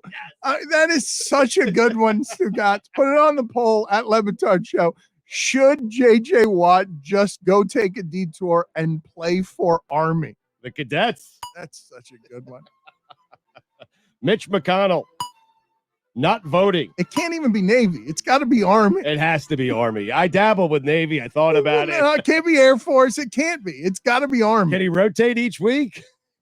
Can he play for the Marines? Maybe he's a giant Marine, though. Mitch McConnell not voting to impeach Donald Trump, then being upset Donald Trump wasn't impeached. Senator McConnell, Oh my the God. Stugotz It's unbelievable. is strong in You you. can't make that up. Damian Lillard, assassin. If I had to choose one guy to take a final shot and had my choice of everyone in the NFL, I meant the NBA, I'd choose Damian Lillard. Sunday. It was Sunday. Yeah, Mike usually yeah. Mama. You really should have left it there. You really, Mommy! That's what. No, Mama, I'd like shouting. Where it should have been left. The most important thing to keep an eye on, I'm dabbling with whether or not I should change the hell line, Mike, because I'm going there. The most important thing to keep an eye on in the sports world between now and June is Anthony Davis's Achilles heel. You agree? I'm trying to see how you get to hell here and try to avoid. I'm trying to make it through this next sentence. Killian Mopey and Erlen Broff Holland. Hold on. Please pronounce that correctly. I did. What did you say? Killian Uh-huh. Mopey. Mbappe. That's an M, though. Mbappe. Oh, okay. Mbappe. Like Hanson? Mbappe. Yes, just like Hanson. It's exactly like Hanson in every way. Mbop. Yes. I just can't believe that you have done a better show today with an Mbop than I had. It's an amazing place I've landed. It's infuriating. It's infuriating. You were prepared. Yeah, I got notes all over the place. You've got Mbop and I win. And cream on your face. Oh, yeah. Delightful. Delightful burning sensation. Kylian Mbappe and Erling Braut Haaland. Yeah. Are coming for Messi and Ronaldo's stuff. Gus Malzahn replaced Josh Heupel as head coach of UFC. UCF. Sunday. Wait, was that you try? Wait a minute. Did you hold on?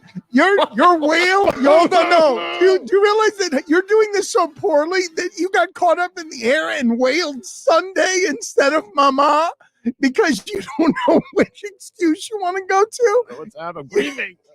You had no sex. You yelled Sunday instead of Mama. Last 3 weeks, Mom. No sex.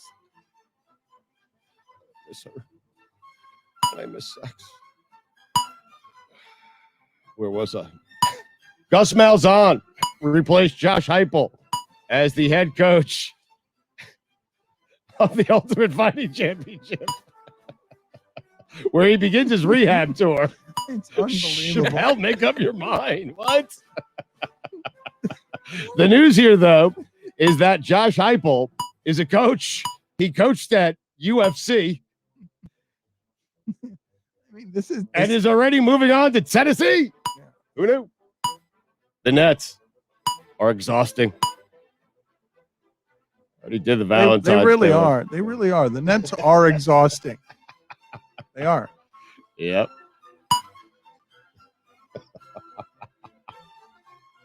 Big Ben, Indianapolis Colts collision course. How about that?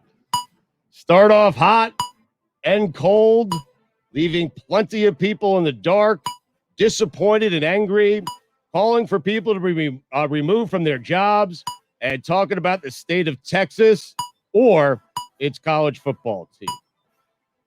What happened? Jesus Christ, Stugotz. I don't think you've never done this worse. Like, this is the worst you've but never done it better either. Ever done this. It is the gift you have. Dan, the Carolina Panthers reportedly are willing to trade 3 first-round picks and Christian McCaffrey for Deshaun Watson. You know what one might say they are willing to do, Dan? Throw in everything but the kitchen sink. One might say they are willing to trade the farm. No. Close. Reports are that Deshaun Watson would approve a trade to the New York Jets. I'll have to go back and check, but my records, I'm pretty certain, indicate that this is the first time anyone has ever approved a trade to the New York Jets. You know what the H in Houston stands for, Dan? Oh, for the love of God. It stands for hell. That's where I'm going. Speaking of hell, Art Briles. Dan, those are the weekend observations. On a Thursday, thank you, Stugotz. That was performance art on not performance Art Briles to do what it is that we do around here. What? Performance Art Briles. Bad one. So I want to get to the Tebow sound I was going to get to moments ago, but many of you for a while now, and we appreciate your support from every angle, including with our merch business that is now growing into something else that we are trying to roll out in a different way. Worldofsuey.com is where you go. And a lot of you have said, well, how about more stuff other than t-shirts? So now here are some other things that you could check out. Worldofsuey.com. If you don't want any more t-shirts, if you want something different, if you want something different price point, worldofsuey.com. And we'll keep growing that out as we move along here. But I've been derailed a couple of times in trying to get to this Tim Tebow sound, which is that the Jets, almost like a point in time that you can mark, they have not gotten up from the butt fumble. They have not gotten up from where this franchise was at this moment 10 years ago, where Mark Sanchez runs into his own offensive lineman, fumbles the ball. The Patriots own the next decade from there, own everything with Tom Brady, everything after that. We spent 15 years arguing about whether Ryan Fitzpatrick was the answer in Buffalo, whether he was the answer with the Jets, whether he was the answer with the Dolphins. It was always the Patriots. We talked about Jets games, Bills games, Dolphin games that did not matter for 20 years because the Patriots were always winning. And now Mark Sanchez finds himself in a butt, falls on the ground. The franchise can't get up from that. And at halftime, they're running the locker room. And Tebow is on this team. Tebow, and we have said that Art Briles resides in a place that sounds like what that Jets tunnel sounded like at that moment. We believe that when Art Briles descended, he descended into hell, and this was the sound that accompanied him. Oh! You are pathetic! Thanks, Mark.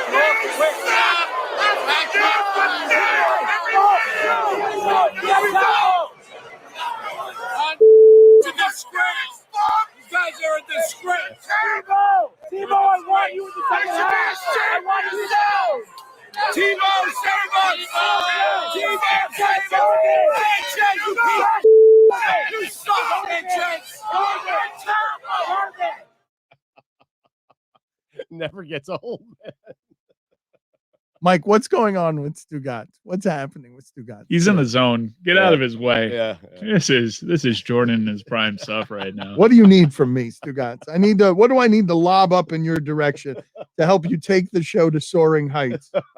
Or just sit here and watch More Gold Bond. Well, I don't feel like we've gotten enough out of the Stugotz story. I mean, he golfed with Dwight Freeney and Ahmad Rashad. Like, why are we not talking more about sort of the details on this? I would think that this would be you arriving at the pinnacle of all your salesmanship. Does it get a lot better than that in sports? Golf with Dwight Freeney and Ahmad Rashad, or is there a higher plane here where you're angling toward here later in life? Augusta with Scott Van Pelt and Jim Nance, or what are you angling toward? Well, I am angling still for Augusta. I'd like to take my dad there. That's always been the case. And so I am still efforting towards that. But I played Grove 23, which is Michael Jordan's private golf course. And, you know, you can't really carry a phone around. You're not supposed to tell too many stories about it. But I did play there with Dwight Freeney and Ahmad Rashad. Had a blast. Michael was not there. He was at the Daytona 500. But there are just so many little things, the Carolina blue tees, the Carolina blue and white tees, the red and black Bulls tees, just so many cool things that constantly remind you about Michael Jordan and his greatness. You're not supposed to talk about it? There's some sort of confidentiality agreement? You know, I couldn't take pictures inside the club. I was fine with all of that. I was happy just to be there with Dwight Freeney and Ahmad Rashad. Ahmad Rashad, I am telling you, Dan, he is 70 years old. He looks better than anyone on this show. He is jacked. He is ripped. I swear, I thought he was 50. I really did. Tells amazing stories, none of which I could share here. Okay. And then Dwight Freeney, because I'm a good golfer. I'm not great. I'm not scratch, but I'm a good golfer. And Chris is a great golfer. I was thinking about Chris on the golf course. I forgot how great of an athlete Dwight Freeney was, how athletic he was. I get up there, I'm thinking this is going to be a breeze. He's playing me straight up. I'm thinking I should be giving him strokes. It turns out Dwight Freeney hits the ball 350 yards, plays from the tips, the Carolina Blues, and is a scratch golfer. And I never, ever in my wildest dreams imagined the guy who could be that big, who have biceps that big, would be that good of a golfer, because normally it doesn't happen. He's great. He is great. Scratch golfer. Stugotz has got a new best friend. Are you here? Freeney, stupidity today. Look, me, Freeney, Baselli, a couple of linemen cutting it up. How about that? Did Ahmad Rashad know who you were? No. But I think he did a good job of pretending to know who I was. And he's excellent at it. He said he loves the show. He loves me and Dan. I'm not certain if he actually listens or if Dwight Freeney just told him that you and I did a show together. But he made me feel like I've known him for, my entire life. I feel like Ahmad Rashad does that for people. Put it on the poll at Batard Show. Do you feel like Ahmad Rashad makes you feel like he's known you his entire life? Yeah. And he's a fantastic golfer. He's a scratch golfer as well. I lost a lot of money.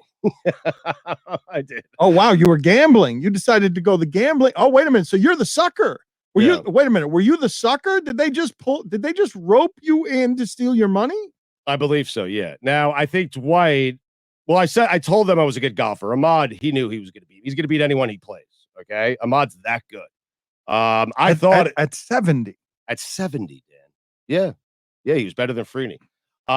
You're walking down a fairway. All of a sudden, Ray Allen is right by your side, driving over in his golf cart.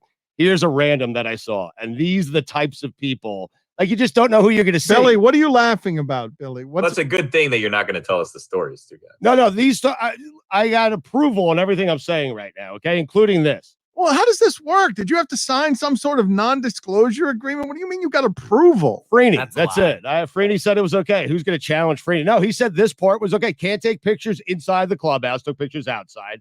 And he said I could talk about the round. That's fine. Just don't give away too many of the secrets. This is not a secret, okay? Bob Sura was playing in the group behind me. So wait a minute. Bob Sura. Explain to me how difficult a course this is to get on. It's a private course Michael built for himself. There are only, I believe, 70 members. So the only way I could get on is if one of the members invited me. Freeney is a member, and Freeney invited me. So, but I think there's 72 members, I think, and they all of them, Dan, were hand chosen by Michael Jordan. Like, he has to invite you. That's the way it works. He has to invite a member, not you. Yeah, he has to invite you to be a member. Then the members have to invite you. Now, I don't know what Bobby Sura was doing there, Bobby Hondo, but I mean. So should he have been more excited to meet you? Put that on the poll, Guillermo, at Batard Show. Who should have been more excited to meet whom? Stugotz meeting Bobby Sura or Bobby Sura meeting Stugotz? I feel like Stugotz's fame right now, it would be what Bobby Sura's is right now. Am I wrong about this? I'm not. This is not meant to disparage Bobby Sura, a funny name from the past. Hondo, I mean. But and Lee Westwood was playing right behind me. He was playing right behind me. Lee Westwood. He was playing with Bob Sura, Hondo. I mean, weird foursome. There is a lot of money pouring into South Florida from all sorts of different places. I don't know if you guys have seen that Miami has decided to be a United States leader in cryptocurrency and Bitcoin. Our mayor, Francis Suarez, is getting in bed with all the tech companies. And so Miami is going to undergo a bit of an evolution here, probably not seen since the cocaine days, where it's now going to be tech and money pouring in. You should be a little bit scared by what's happening in general in terms of wealth disparity in this country, how many billionaires have made yet more billions during this pandemic, as things are worse at the bottom end that they've been in a long time, and the minimum wage has not changed very much since billionaires have gotten a whole lot more billionary. But I don't know if you guys saw this, but tying it to Michael Jordan and the money pouring into South Florida, Gabe Plotkin, who was on the wrong end of all of that GameStop stuff. He was the hedge fund manager who is close to Michael Jordan, and I believe is he close to Michael Jordan and Steve Cohen? The Mets and Jordan are hit hard by what some of the stuff that happened with the hedge funds and GameStop and all that craziness. And that guy, despite being on the totally wrong side of GameStop and just getting his head beaten in as part of, I guess Melvin is the corporation that he's involved with. He's just bought $44 million of home here in South Florida and is, of course, in the grossest of sort of stereotypical cliches, knocking over a home that's been there since 1935 to put a tennis court in. And it's sort of this spilling of wealth that's happening around here, $44 million, where you're wondering to yourself as the economy flies all over the place and these things like GameStop happen, and is this stuff going to ever get to people like Michael Jordan? If Michael Jordan is quietly selling part of his group to one of these people, and these people are taking an enormous hit on a day, and money doesn't matter to these people once you get into the space of buying $44 million homes here, where once you're building your own golf club. I mean, but they're all moving down here because we're lawless, because they're all moving down here because there's no state income tax, and Florida is proven right now we're right in the middle of it. When you look at what's happening in this country, when Texas is freezing, when you look at just the general insanity of what is happening with fires on the West Coast, or tornadoes, or Texas freezing over, and just all the climate stuff that is problematic and scary and makes us all feel like these $44 million homes that are being bought in South Florida are going to be underwater in 20 years, that all of this is just going to sink into the sea, is what it feels like. An apocalypse happening where, the pandemic stopped us for 10 minutes and a couple of months, and we saw our water get blue again, but we go right back to the commerce and the pollutions and the pollutants and everything else that's happening around here. It's terrifying. We learn nothing. Well, I mean, it is terrifying, right? Like you're talking about Ted Cruz getting on a plane and going to Cancun, when you're sitting there and you're watching on Fox News, the governor of Texas, go against climate change and try and attack, the idea of going green and just, spewing nonsense about windmills. And it's just like, every single discussion somehow becomes about the most stupid one that we could possibly have over masks and selfishness.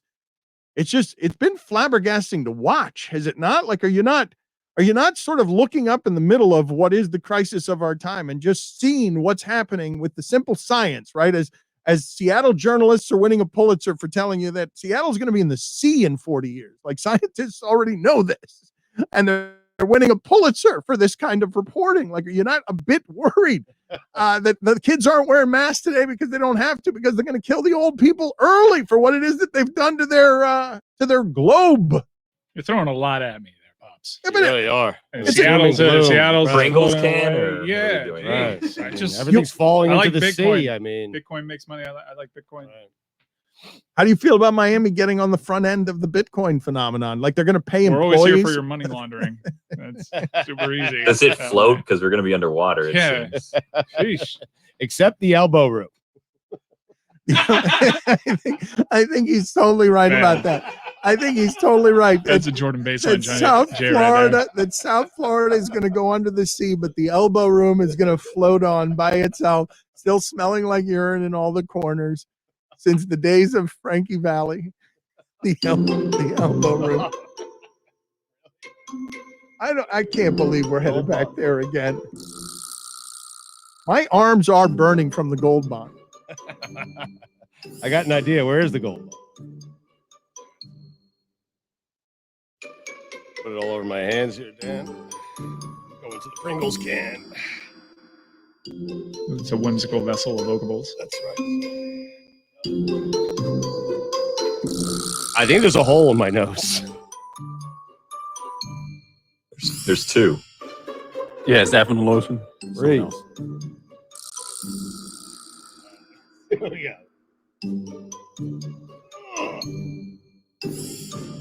That is not good. Okay, hold on a second. Hold on. Before you start banging on that thing again, I just want people to understand that Stugotz has his entire fist is now in a Pringles can that is misshapen. Or not a Pringles can. What is it? What are we calling this? The vegetable of Whimsical vessel of vocables. All right, let's see what you got there. It's stuck, man.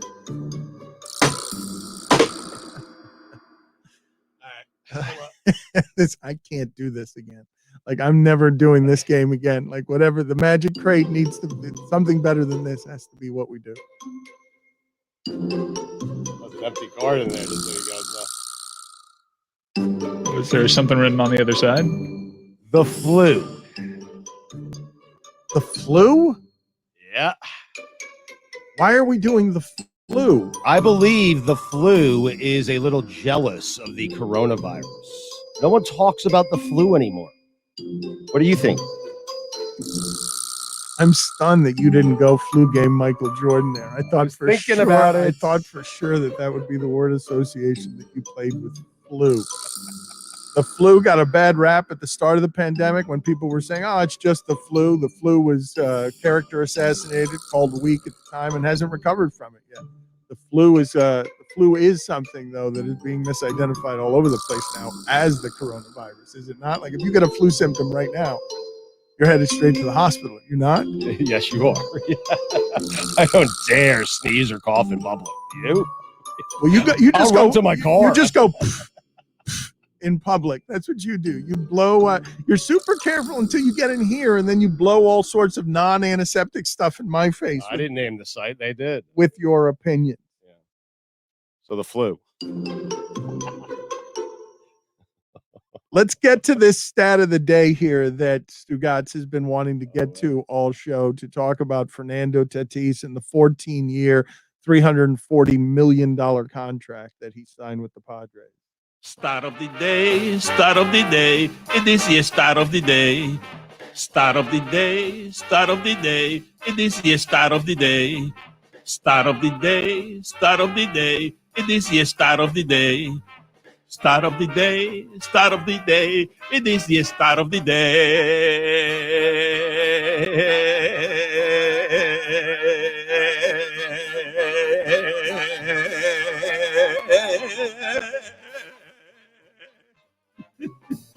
Now, this is courtesy, Dan, of Ryan Cortez. I asked Cortez who I need to credit, and he said a number of people, and that's it.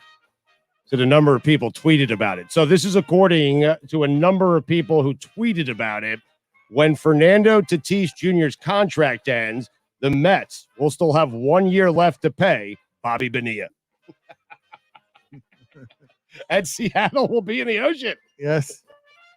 Darren Ravel says with the new deal, Fernando Tatis Jr. will make his father's lifetime career major league earnings every 125 games for 14 seasons. So what his father made for his entire career, his son will now make for 125 games. That is arriving very fast at stardom and money. And if baseball wants to make him the new star of the sport, he certainly got some of the flamboyant stuff that a younger generation of kids might like a little more if baseball cares to be slightly more welcoming to people who are flamboyant, because their demo is hurting in every way, but it doesn't appear their money is, because a fan wandering around now, specifically during these times, guys, when we talk about some of the stuff I was talking about, where the wealth disparity in this country is worse than it's ever been, and the minimum wage stays where it is, and billionaires get richer and richer. Baseball has been telling you for a long time that its business contracts are out of control since Ichiro was making $100 million.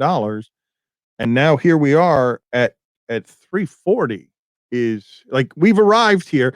I'm guessing a whole lot of people listening to this right now don't even know who Fernando Tatis Jr. is. Like, just don't, probably not. just weren't paying attention to 140 baseball games last year with the Padres. And they're saying, wait a minute, how much?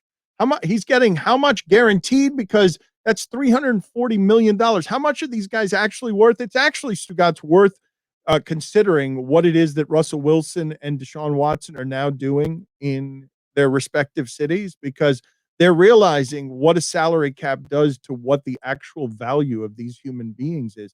Fernando Tatis Jr., the moment he signs that contract, can get hurt, and all of that money is guaranteed. That's $340 million that he is set for that will not be taken away from him. It's guaranteed. What he does, which is incredible. By the way, it was just 50 games last year. I mean, just 50 in the postseason. And he had a couple of games, he played 80 games the year before that. So you're talking about like a 145 game sample size. They give him that much money. So the contracts have gotten to a place, though, during a pandemic. Think about this. Think about what we're just seeing right now, Stugotz, in this respect. This is the only time in any of our lifetimes where being a sports owner actually comes with some peril. These franchises appreciate in basketball and football, and there's a reason that all these rich guys who make their money elsewhere want to get into these clubs, and they're super hard to get into these clubs, and it's why there's only Michael Jordan represented at the very highest end of that, who can have his own golf course.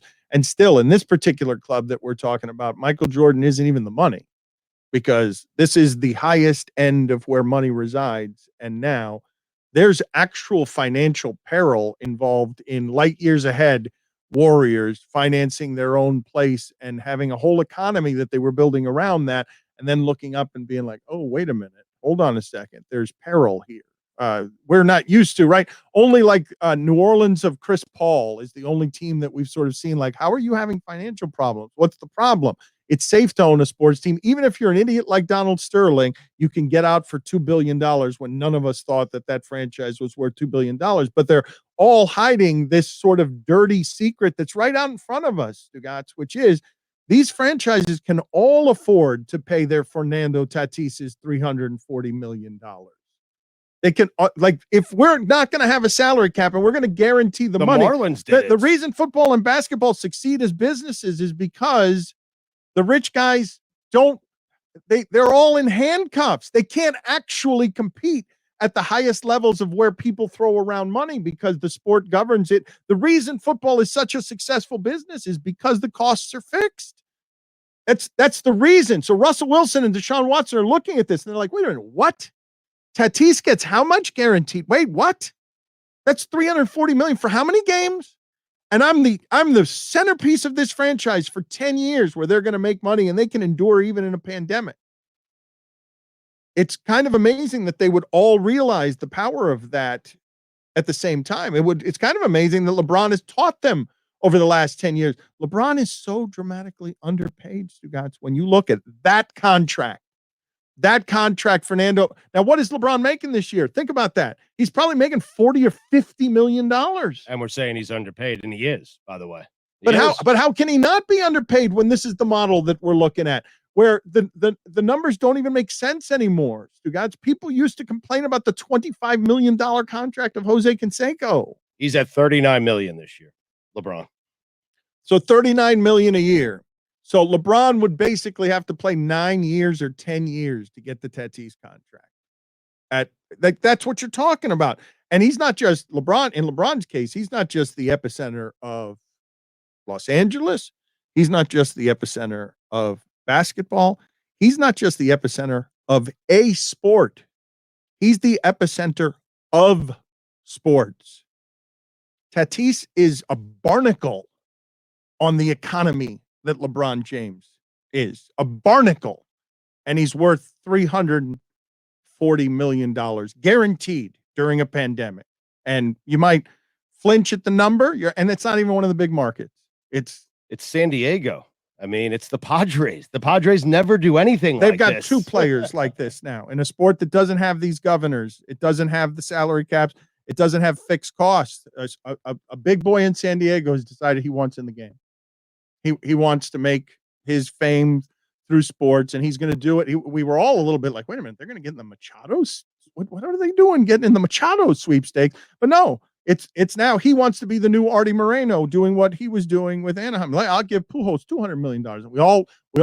We all blanched at that one. Remember, Pujols? They're still paying Pujols. Was 35 at the time. No, but Pujols is still on that contract. You said Bonilla, Pujols. I think the Angels owe Pujols like $20 million the next couple of years, and it's looking like a bargain at these Tatis prices. Show when we have Senator Ron Wyden on. We were going to have him on during the impeachment hearings, but he had to cancel because of the importance of the impeachment hearings. But he is doing a lot of work on trying to get athletes paid. So I want to ask him some of those questions, and we'll ask him some questions politically as well about the last 10 days in this country, which continue a reign of embarrassment in terms of you're watching the last 4 years play out in front of you, and then you watch those impeachment hearings, and you're just mortified by the leadership of this country, just all of it, if not most of it, when you have just people so grossly and brazenly grabbing for power. But before we get to some Draymond Green sound that I want to play for you, Stugotz, I want to legitimately discuss for a second how we're supposed to respect and grieve what it is that Rush Limbaugh represents, because I saw trying to, grab on to any little corner of what's left of the remnants of this political discord that can profit. I can see ESPN being called because Mark Jones is liking some tweets that seem to sort of celebrate the death of Rush Limbaugh. And after the summer that we just went through, and the last year that we just went through, and as you saw, what it is that happened specifically at ESPN, Stugotz, where it was no politics, even though what we were really talking about was race. And then everything happened with George Floyd this summer, and all of a sudden you saw out of nowhere, the corporate policy just vanished, and everyone was talking about whatever they wanted to for 6 months after all the focus groups showed that people don't want that with their sports. And then America realigns and the corporations realign, and ESPN gets back to the business of sports, and we're gone, and Mike Greenberg's there. After all of that happens, and we all witnessed it together, now Mark Jones is liking tweets about that are mean to Rush Limbaugh. And a lot of people were plenty mean to Rush Limbaugh, but Rush Limbaugh was plenty mean when it hurt because you were alive to watch it. He's not hearing what's happening here. There are a segment of people who loved this man, and to them, they can grieve him. But the rest of us, while not wishing ill or celebrating the death or the suffering of anybody, I'm allowed to not mourn that the world has been made a better place because the brand that he profited off of was despicable and led to everything we just witnessed in our country. A lit fuse helped, either lit by him, lit by his followers, a lit fuse that found its dynamite in a way that shook our country this year, has been growing for 20 years because he was able to speak in code to a group of people to become a leader of those people. And so this was publicly a pretty awful person espousing pretty awful things, but he got to some acclaim and fame by doing that. So how are we supposed to talk about him today? Because you should respect the dead. You should. Well, generally speaking. Well, I think you did it well. I mean, there are things that he said that made a lot of people, made their skins crawl, and there's the things that he said that a lot of people agreed with. Oh my God, sorry. Yeah, it's bad. Mama. And there's Gold Bond in my nose, to be honest with you. $5. No, it's actually up in my nose, and it's burning. It's burning the hair. But Dan, there are people who liked what he had to say. Okay, there are people who liked what he had to say. But do you feel bad not grieving the death of Rush Limbaugh? I'm asking you the right way to grieve, and I might not be asking the right person, because we've seen how you've grieved the death of your mother today in a way that just blamed her and you're grieving That's not what I did. for your $5 fine because your phlegm sounds terrible. Yeah. I don't know if you should respect the dead. I think we've been pretty well chronicled here over the last couple of weeks. How we handle death isn't exactly as good as other people handle it, but it's not like people withheld their opinions on Rush Limbaugh while he was here. So I think if there's ever a time to maybe not dunk on somebody, it's moments after they died, but he did a lot of horrible stuff and he was held accountable while he was alive too. It's not like he didn't get any blowback. He wanted to get into the NFL, wasn't allowed to. He got fired from his job that wasn't his Hall of Fame radio job because of his political beliefs. He was shut out of certain sectors of society because of those beliefs. He did pay for some of his takes. He also made hundreds of millions of dollars, became very wealthy for it. But everyone wanted to get out there as if there were this rush to condemn the man, no pun intended. There were plenty of people condemning him while he was here. There were plenty. I understand capitalizing and seizing on the moment and reminding people who he was, but I don't think people needed reminding about how awful Rush Limbaugh was when he was here. Were you trying to find some good things to say about Rush Limbaugh? Because if you don't agree with his politics, if you don't agree with what it is he said or did, then there's no reason to grieve or say anything nice right after he passes As away. I've told you many times before, it wasn't his politics I disagreed with, but these things have been impossible to untangle over the last 10 years and maybe ever, if you look at the histories of the parties and the histories of the fights in this country. It becomes a little hard to untangle all of that, Stugotz, because this was a person that came onto my radar because of what he was doing with race, not what he was doing with politics. But those two things have become synonyms now. They've become synonyms in a way that's sort of unavoidable and inescapable. But when I'm talking to you about the sports angle of it that we just experienced at ESPN, where the machine corrects, it gets back to correcting. When ESPN is asked about Mark Jones liking those tweets, what's ESPN supposed to say? You just don't answer that, right? You just sit that one out.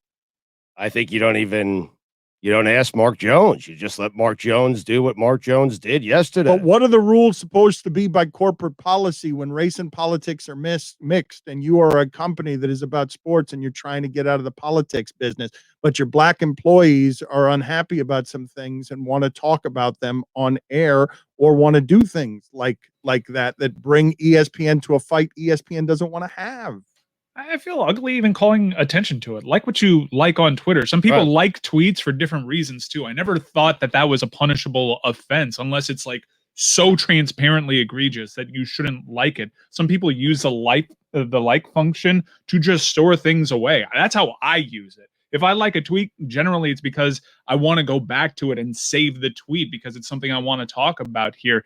It's just Rush Limbaugh said plenty of things that many people can find offensive. Mark Jones among them. So if he's not going public to a microphone on an ESPN broadcast, I say have at it. Do you think about liking a tweet before you actually hit that button? Like I just liked a tweet that there are only five quarterbacks since 2018 with a 650 winning percentage and a 65% completion percentage. And one of them is Mitchell Trubisky.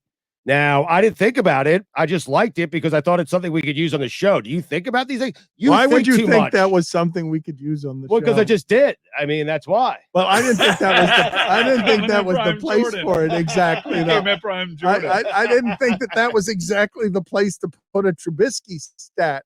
Mahomes, Wilson, Breeze, Roethlisberger, and Mitch Trubisky. I like that stat. I didn't think about it. I think you're thinking too much. And you know what? Now Mark Jones is going to start thinking too much.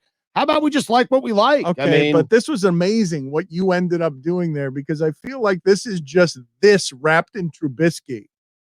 Cannonball! You just didn't want to talk about what we were talking about? Well, yeah, and I find it pretty amazing that, the quarterback since 2018 with a 650 win percentage and a 65% completion percentage, Mahomes, Wilson, Breeze, Big Ben, and Mitch. Come on, Dano. What is the prettiest thing in football? Is it the Russell Wilson moonball?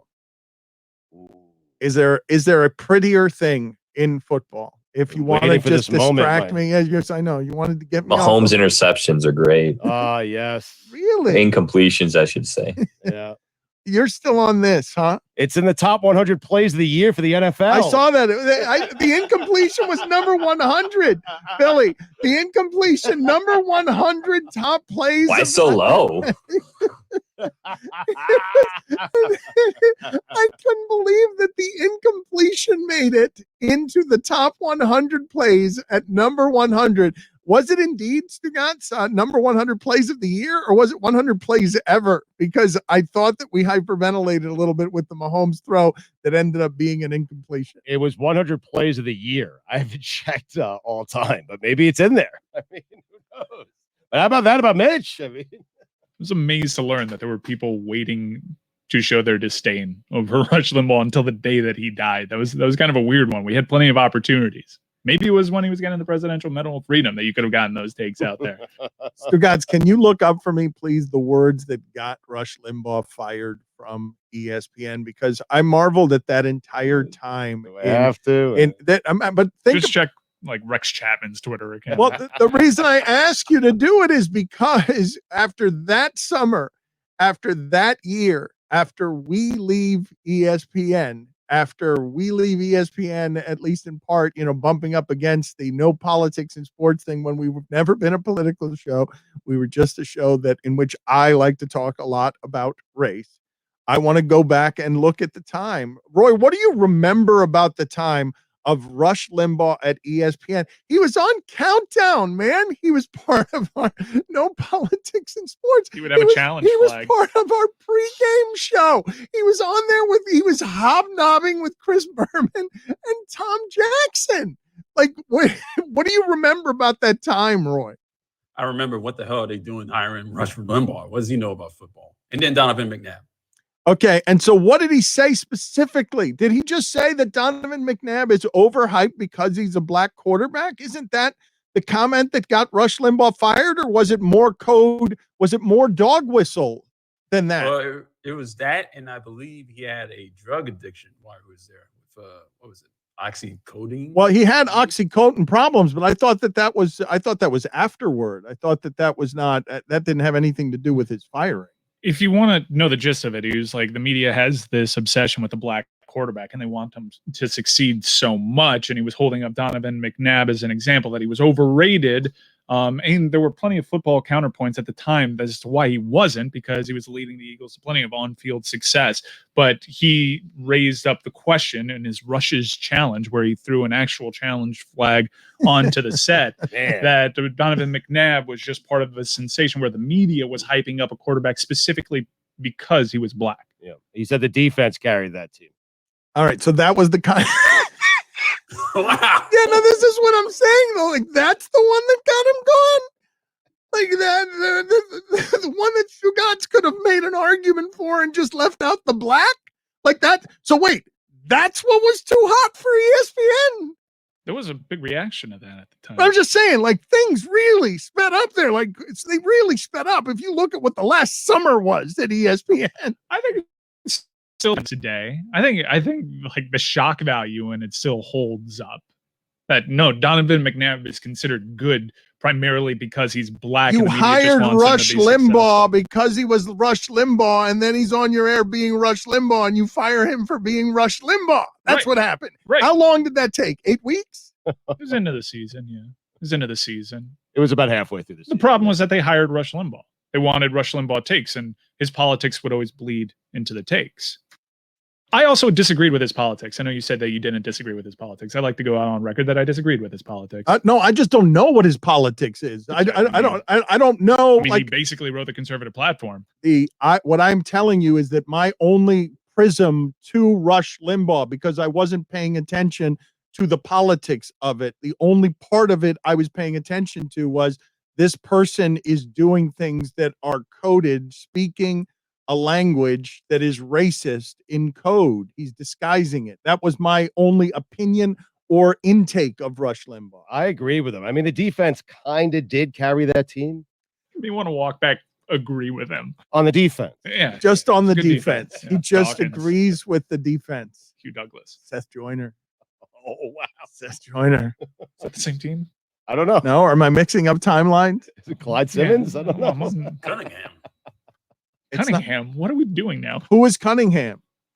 Randall? Like, was it Seth Joyner? Yeah, that was. Yeah. Oh, Seth Joyner. Yeah, that was Seth Joyner was not a part of that Andy Reid defense. He was not? No. Okay, I'm sorry. So that's my Yeah. fault. So it was Clyde Simmons. Hugh Douglas and Dawkins. Okay. That's all you've got? Doc. And them boys? And them boys? They had a good corner. What It was that a corner's it was name? a Super Bowl. It was a Super Bowl defense, was it not? I think this was when they were failing in the NFC Championship before they actually got to the Super Bowl, if I recall my Rush Limabugh timeline. Stugotz, can we play for the audience here some Draymond Green sound? I don't know whether or not you have heard this sound. Draymond Green and Charles Barkley continue to go back and forth. Draymond Green. Lito Shepherd.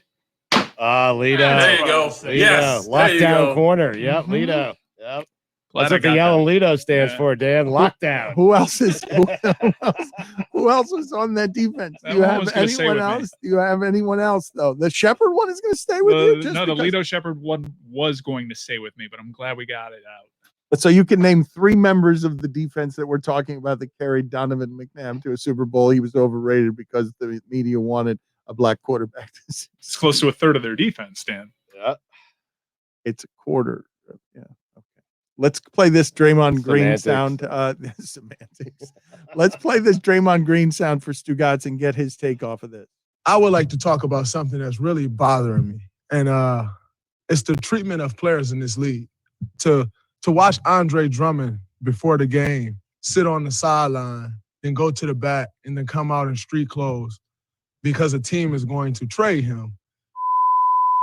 Because when James Harden asked for a trade and essentially dogged it, I don't think there was no surprise or there's no one's going to fight back that James was dogging it his last days in Houston. But he was castrated for wanting to go to a different team, and everybody destroyed that man. And yet a team can come out and say, oh, we want to trade a guy, and then that guy is to go sit. And if he doesn't stay professional, then he's a cancer, and he's not good in someone's locker room, and he's the issue. And we've seen situations of Harrison Barnes getting pulled off the bench. DeMarcus Cousins finding out that he's traded in an interview after the All-Star game. And we continue to let this happen. But I got fined for stating my opinion of what I thought should happen with another player. But teams can come out and continue to say, oh, we're trading guys, we're not playing you. And yet we're to stay professional. At some point, as players, we need to be treated with the same respect and have the same rights that the team can have. Because as a player, you're the worst person in the world when you want a different situation. But a team can say they're trading you, and that man is to stay in shape. He is to stay professional. And if not, his career is on the line. At some point, this league has to protect the players from embarrassment like that. We talk all of this stuff about you can't do this, you can't say that publicly. If you say that publicly, you're fine. Anthony Davis got fined, I think, $100,000 or something like that for demanding a trade publicly. But you can say Andre Drummond is getting traded publicly, and we're looking to trade him publicly, and he's to stay professional and just deal with it. But then when Kyrie Irving say, oh, my mental health is off, everybody go crazy about that too. Do you not think that affects someone mentally? As much as we put into this game to be great, to come out here and be in shape, to produce for fans every single night, and most importantly, to help your team win, do you think that doesn't affect someone mentally? But as players, we're told to, no, you can't say that, you can't say this, but teams can. It goes along the same lines of when everyone wants to say, oh, man, that young guy can't figure it out. But no one wants to say the organization can't figure it out. At some point, the players must be respected in these situations, and it's ridiculous, and I'm sick of seeing it. Y'all have a great night. I'll see y'all tomorrow or Wednesday. So he's speaking in too many absolutes there. He is speaking in hyperbole. Too many no one says anything about X, Y, and Z. But the premise, it's hard to disagree with what he's actually trying to say there, is it not? I think it's very hard to argue the other side of what his general message is, though it is too absolute. And if you're going to attack it, the way to attack it is the way that Charles Barkley did, which is to say, hey, that sounds a lot better when you're at the top of the standings, Draymond, and scoring 32 points in Game 7, and then it does. You become annoying when you're giving us those lectures from the bottom of the standings, but that's not a good way to attack that. That's not attacking the meat of the argument. That's what Charles and Shaq do a lot of these days, which is, well, you're not as good as I was. It's my way. And it is, it's not untrue what they're saying, because Draymond Green is not nearly the player that Charles was. When Charles dismisses him as a boy band member who wasn't one of the stars of the boy band, he generally tends to attack his credentials in that regard. But it's pretty hard to argue with what he's saying there if you take out the absolute of it, because there are plenty of people that are noticing that double standard today. And I don't even know what would be the devil's advocate argument on the other side of that, now that we have seen how one way these contracts are and how systemic really, Stugotz, because the media and the character assassination from fans tends to break down along money lines and culture lines, and we smear the black jerk when he is doing stuff like requesting power, right? The guy who, like, some of this has it's got the sprinkles of race stuff all over it, and it becomes some of the code that we're talking about when it comes to Rush Limbaugh, because Rush Limbaugh did say at the start of all of this, one of the quotes that he said, there I said it, was sometimes he's watching football and it looks like he's watching a fight between the Crips and the Bloods. And he was pretty proud of that instigation. He lasted 4 weeks. He lasted 4 weeks with ESPN. But what the commentary of the last 20 years in sports has been tinged with some of that objects to the black guy getting more and more power, and then misbehaving when he has the power, not being professional when he has the power, breaching his contract. It becomes easier to side with management and then labor in those circumstances. And very often your customer base is largely white and your employee base is largely black. And when the black athlete doesn't behave himself or doesn't comport himself according to the contract, we have more trouble siding with the rebellious employee, even though most of us are labor, than we do with the rich fat cat whose money seems more quote unquote earned, even though what you see happening right now with the economy would suggest to you there are a whole lot of people playing with money that isn't quite earned. Athletes have to earn it with the physical parts of their body and mind in the way that Draymond articulates, and someone else articulated yesterday on Twitter, Greg Camarillo, if you didn't see what he had to say. But you asked what the argument would be on the other side of that. I'm assuming it would be, hey, the owner owns the team. The owner could do things that no one else on the team could do. I mean, I'm assuming that would be the argument. Hey, you can't do it. You work for that guy. That guy pays you a lot of money. He can do whatever he wants. I mean, that would be the argument, right? It's wrong, but that would be the argument. Greg Camarillo said something? The wide receiver? That is correct. Did this go viral? Because why else would I see something he said? Well, this is why I want to play or why I want to read this to you and Chris Cody and Stugotz, because Draymond Green was talking about mental health there. And people yesterday, for some reason, were moved by what Greg Camarillo did on Twitter, which was the following. This is a segment I like to call reading from Greg Camarillo's Twitter account. You want me to dress it up somehow? Can you please? Yeah, I need some help. 1920s music. I need some help. Yes, I need some help so that this show and this Twitch and everything we're doing around here has the kind of comedic and entertainment flair that the people who don't have to pay for it have grown accustomed to, so that this show has the production value of something that is at the very top of the sports entertainment ladder. I found something called Muggsy Baloney, so let's see if this fits. Yes, that is reading music, my man. Well, it's a little happy for the subject matter I'm going to read. You want me to find another 20 well, no, song? I think it'll be funnier if this is Muggsy Baloney. No, let's go ahead and play. Let's keep Muggsy Baloney playing just so that you could feel the full awkwardness of this kind of another song called Screwy Lewis. You think here. Hold on. Let's see. Let me see. Let me see. GB. Hold on. Give me All these guys sound like 19 teens baseball players that are in the Hall of Fame. Screwy Lewis and Muggsy Baloney. I want to hear them. I got the Charleston Heston. No, please play all of these one at a time, and then I will select one. But the subject matter is a little darker than this ragtimey happy music would suggest. But let me hear a second. Ooh, I've got something called the Fancy Dan. Play them one after another. Let me hear what we've got here. All right, this is the Fancy Dan.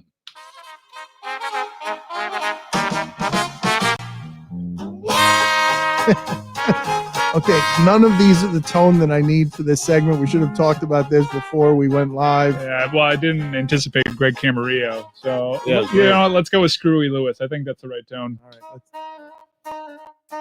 All right, this is why it proves that you've got this all wrong, but I'm happy that it's here so that people can have the incongruous experience of dark subject matter played happily with a banjo and some horns. Screwy Lewis. You snap your fingers to this, right? Well, go ahead and snap your fingers while I read a dark thread from Greg Camarillo.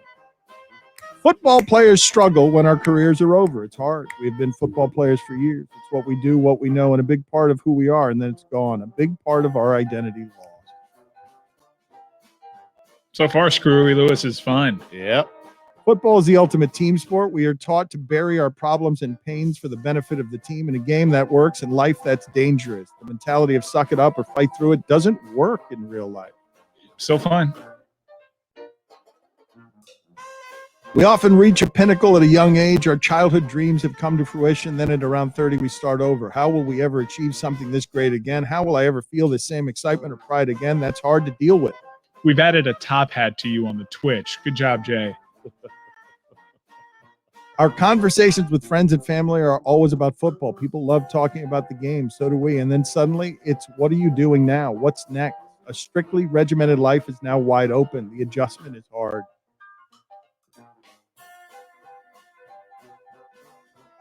Physical pain can take a toll.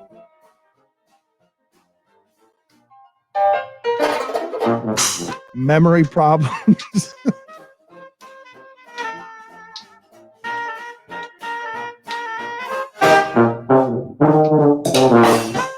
Aching knees, restless nights. It all adds up. You never know what someone is dealing with, the battles they are fighting. We all go through it. It's okay to need help. We all need help at some point. Call your friends, call your family, check in, send love, show support. Life is short.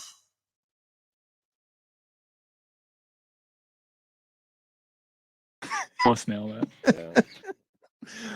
Yes, Greg Camarillo. And I think of only one thing when I think of Greg Camarillo, which is ending the winless season of the Miami Dolphins, making them a proud 1-15 team as he streaked to the end zone because Brian Billick was a fool who didn't do the right things in that game and never worked again. That's a top 10 touchdown in Dolphin history, is it not? I now think of two things. That and Screwy Lewis. How much more do you have back there from that file? Is that just what is that the music? Because we don't have music licensing now. Right, those are royalty-free songs. So I've played the Muggsy Baloney, Fancy Dan, and Screwy Lewis. What else do you have back there? I've got the Martini Mole. Okay, do I need to start negotiating with someone for music licensing rights, don't I? Yes, I gotta do this. I can't do this. Wait a minute. This is sensual in nature. This is good. No, what do you mean this is good? Okay, you know what this means. Show us how good, Chris. Show the people on the Twitch. Show the people on. Yes, no, you invited this. You wanted to dab during racial discussion. You invited this. Let's see what you've got to this music. We're going to just watch you dance now.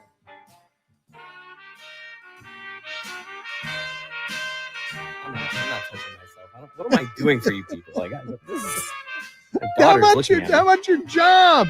Do your job. So touch myself? I didn't say touch yourself.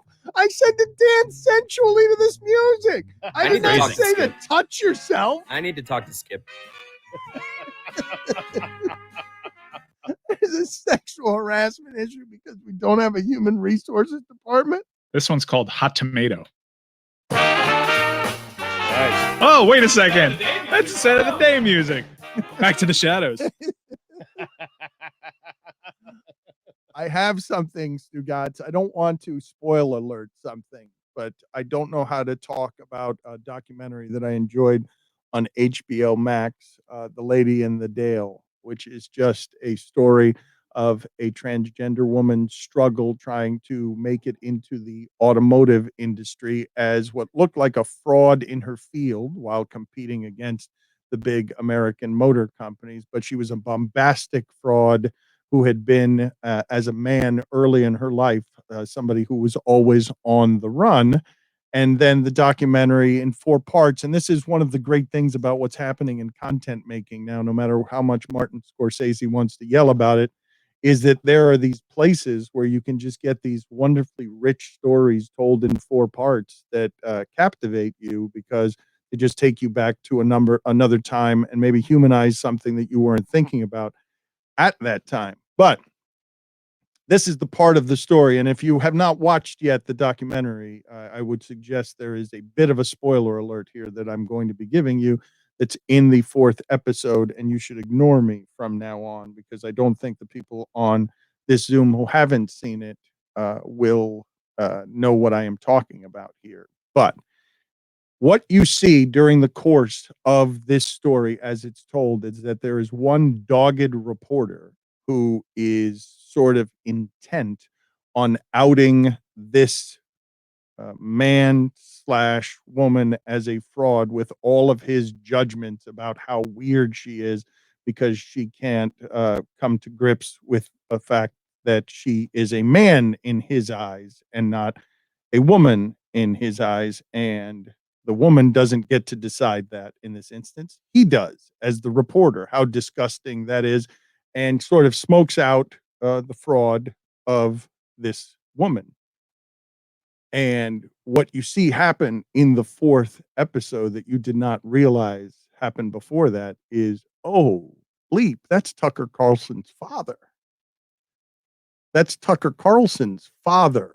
As we talk about sort of what is happening with Rush Limbaugh here and the death of the media and what we're seeing with who is popular now in a certain segment of America with a certain set of alternate facts, you see the same sort of division. You see exactly where it is that it came from. You're watching this all of a sudden without knowing that over the course of 3.5 episodes where someone is being actively belligerent to the other, somebody and filing it under work, nobility, American principles. And then you see what that ends up birthing now in a, I mean, did anyone in the media benefit more from the last 4 years of division than that guy who just basically took the Bill O'Reilly audience as Bill O'Reilly went down in shame? Did anyone in the media benefit more than that guy from sowing the last 4 years of division in this country?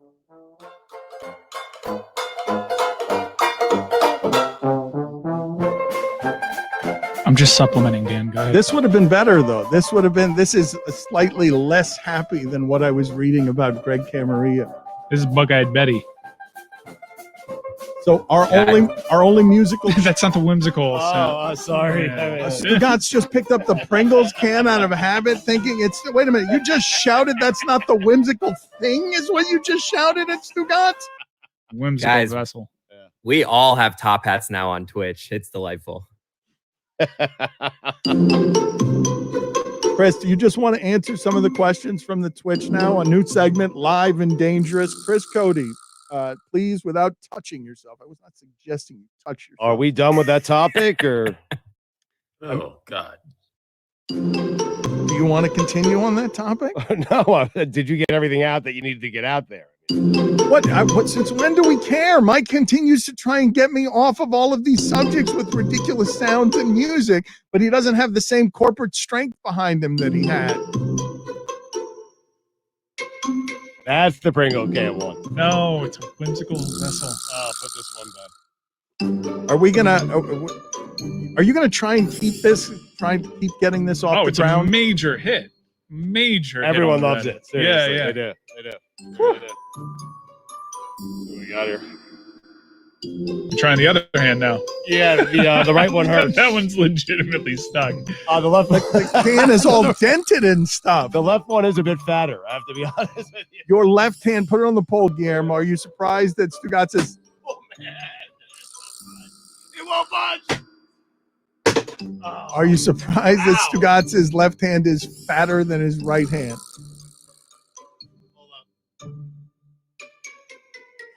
There's a problem here. Oh, Are you going to go through everything in the whimsical can of shit? no. That's not the name. That's not the name of it. No. It should be the name of it. It's a better name. The whimsical can of shit. Here it is. Home ownership. Wow. Does anyone have anything on this? Home ownership. We've got Mike Ryan has recently purchased a home. I've seen Roy be fired up about this over social media. Yeah, I was trying to fix my toilet because the drain was like broken or whatever, and it was just bad. Like the water started pouring out of the valve. Wish I had that the on toilet video. seat broke. Like everything went wrong on me trying to fix this toilet. It was ridiculous. So I had to hire a plumber, which is what I did not want to do. I spent $190 on that. And then I had to buy a new toilet seat, which was somewhat easy to install for some reason. I don't know how that do that, but it just wasn't great. And then the roof had a leak in the roof because some rain came in. Oh man, This has just become Roy. Roy complains about things around his house breaking. The door of my old oven fell off. The door fell off. Wow. My old oven. I had to get a new oven. Sounds like a money The pit. refrigerator's knocking. It's bad. Like I should have rented. No. No? What do you mean no? Why, Chris? You can't rent, Roy. It's a waste of money. Throwing money down a drain. Yeah, but I would have a handyman. I could just call the landlord. Hey, fix this. Lord. I found this. I'm trying to diversify my portfolio. So I found this app called Fundrise. Have you heard of this? Fundrise is like you give them a certain number of thousands of dollars and they give you in very small increments like an update. You basically throw out this blank investment over several construction projects, and they're all like hotels and townhomes. And I'm immediately frustrated by it because my money's tied up for 4 years and I've since made 74 cents. I've made 74 cents, but they're telling me, like, they give me occasional updates like, hey, we fixed the plumbing in this in this one apartment. I'm like, cool. I made 74 cents off of that, and now I'm not going to be able to see this money without penalty for 4 years. I'm about to close a deal with that client. Fundrise? Oh my God. I love them. I started this company called Billy Funds, Mike. If you want to invest, there's no guarantee that you'll ever get your money back. But if you want to diversify, just send me like 10 grand and I'll give you occasional updates on how that's doing. I wonder if I can show up to these places. Like, I have a project in Las Vegas. If I can just open the door and say, hey, me in. I'm an investor. I own this place. Yeah. You're trying to become this Gabe Plotkin who's knocking down a 1935's home to build a tennis court here. You're trying. This is your new life is going to be going after the hedge fund guys like Gabe Plotkin to beat them at their own game. Not if I don't continue to hemorrhage money on AMC. Have you guys seen this thing called NBA Top Shot? That's a new thing that they're doing now. Can I make money off of it? Yes, theoretically. So it's like trading cards, except you're buying a video clip. It's highlights that they're selling, but you don't own the video. You don't own the highlights. So like you can go in and like you open this pack of digital videos and it's like, oh my God, I just got a Blake Griffin dunk. And then you could sell that, but you don't actually own the highlights. So you're renting. You're not even renting. You just get a percentage of this thing. Look this up because I was reading this yesterday. I can't believe that this is where we're at. That people are paying money to say that they own a highlight that they don't own. So you're saying this is the new 2021 trading card. This is how we're doing it. You're saying that this is all the rage with the kids of tomorrow where their trading cards are going to be highlights they don't own? Yeah, I think a Zion block already resold for $100,000 for a highlight that person does not own. $100,000? American dollars, Dan. That can't. What are you talking about? I don't understand this business. I got to get in this game. Well, but I don't even understand this game. What is this game? Guys, big news. I've made 9 cents since my last login on Fundrise. Hey, congratulations. Good. Rocket ship to the moon. Roy, I want you to paint the picture a little more about you sitting next to your toilet saying, you know what? I'm going to show the world I can fix a toilet. I'm somebody who doesn't have any experience fixing a toilet, but I'm going to be a toilet fixer. I'm not going to call a plumber because those are famous last words right there, Roy. Everyone has said those words. I'm not going to call a plumber. And next thing you know, some stranger with ass crack is bending over your toilet and charging you $100 an hour to fix things. But the job is relatively easy. I mean, I was just replacing the flush valve. I mean, I've done it before, but it just went wrong. The actual water that comes in through the wall, because this house is old, this house is older than you and Stugotz combined, just exploded on me. It's just like water everywhere. So it just went wrong. And then the whole toilet seat situation, it was bad. Roy, did you get an inspection done before you purchased the house? I mean, yes, I did. Did you get a good one done? Right. I mean, apparently not. Right. Apparently I did not. Apparently I was lied to. Man, now imagine my stress level as I have 26 active real estate projects going on. You're talking to a real estate mogul. I'm an entrepreneur. 26 active projects, and I've made 73 cents since I started investing. What happened to the toilet seat, Roy? So did you get water on your face or anything? Was there the comedic effect of a pipe bursting in your face? Yes, right in my face, all over my shirt. It was bad. It was clean water, mind you. It wasn't toilet water. It was clean, straight out of the wall. But it wasn't great. And did you not know to turn off the water before starting that kind of project? Oh yeah, the water was off. The drain was closed. The water still came out. Doesn't hold water to me, Dan. The whole story doesn't hold water. It's a good segment. God, I thought we were just chatting. Are we still on? Postgame next. What? Huh? Stuff here with Ron Wyden, United States Senator for Oregon, a seat he's held since 1996. He was in the United States House of Representatives before that, from 81 until 1996. Senator Wyden, thank you so much for making time for us. But before I get to your sports links, I wanted to ask you just what the last couple of weeks have been like for you at the center of American scandal and shame and disaster and everything else that was going on when we're looking and hoping for leadership from the country during impeachment hearings. Those had to be super weird for you. Dan, they were, and I don't think history is going to look kindly on those 43 United States senators that put their loyalties to Donald Trump ahead of their loyalties to the Constitution. I will tell you that I continue to believe that we've got a great resiliency in our country. And this morning, I'm thinking about my late friend, John Lewis, who'd always talk to me. I'm chairman of the finance committee, writes healthcare, tax laws. He'd say, Ron, let's go make some good trouble. Did you have any idea that the country was as torn as it's proven to be over the last 4 years? Dan, we knew that there were major divisions, and Trump, of course, fed them. He built them up. He felt that the whole point of elections and governing was the same thing, which was to divide the country rather than bring people together. I believe one aspect of the 2020 election that favored Joe Biden is he just said, I'm going to do my best to try to bring people together. And I think day after the election, he says, I'm going to speak for the people who voted for me and the people who didn't. What did you make of the show the Trump lawyers put on? Well, the Trump lawyers had a horrible case. And, you know, I'm a lawyer in name only. I ran the legal aid program for senior citizens, the Great Panthers. My wife always used to kid me, I'm marrying you because you're not a real lawyer. And if you really don't have the facts for the law, you just make up for it by raising the decibel level and doing a lot of shouting. That's what they did. What did you think of Mitch McConnell? Just all of it.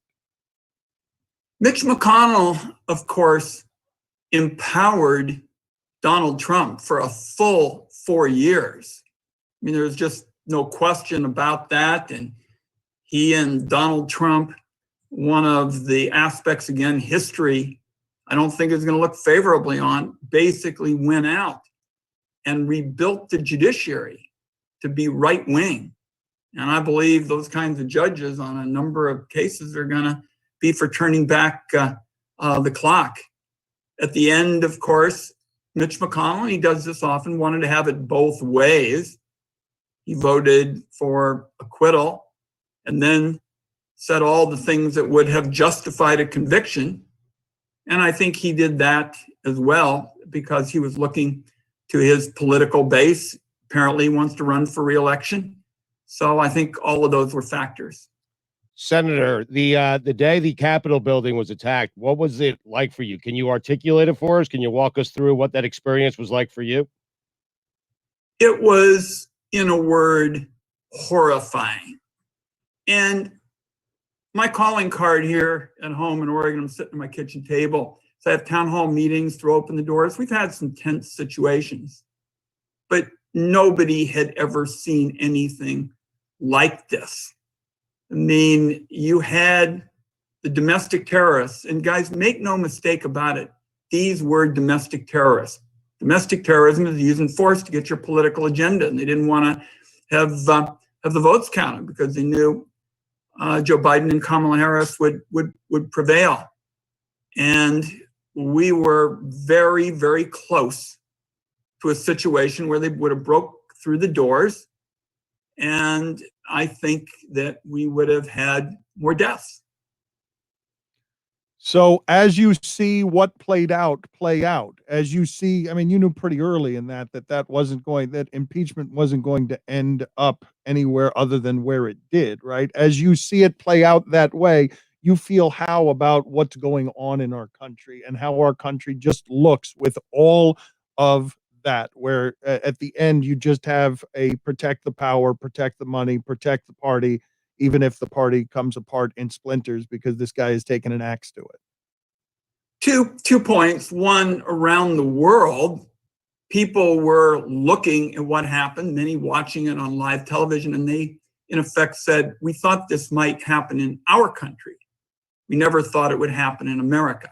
Now, this just redoubles my effort to really focus on economic and social justice.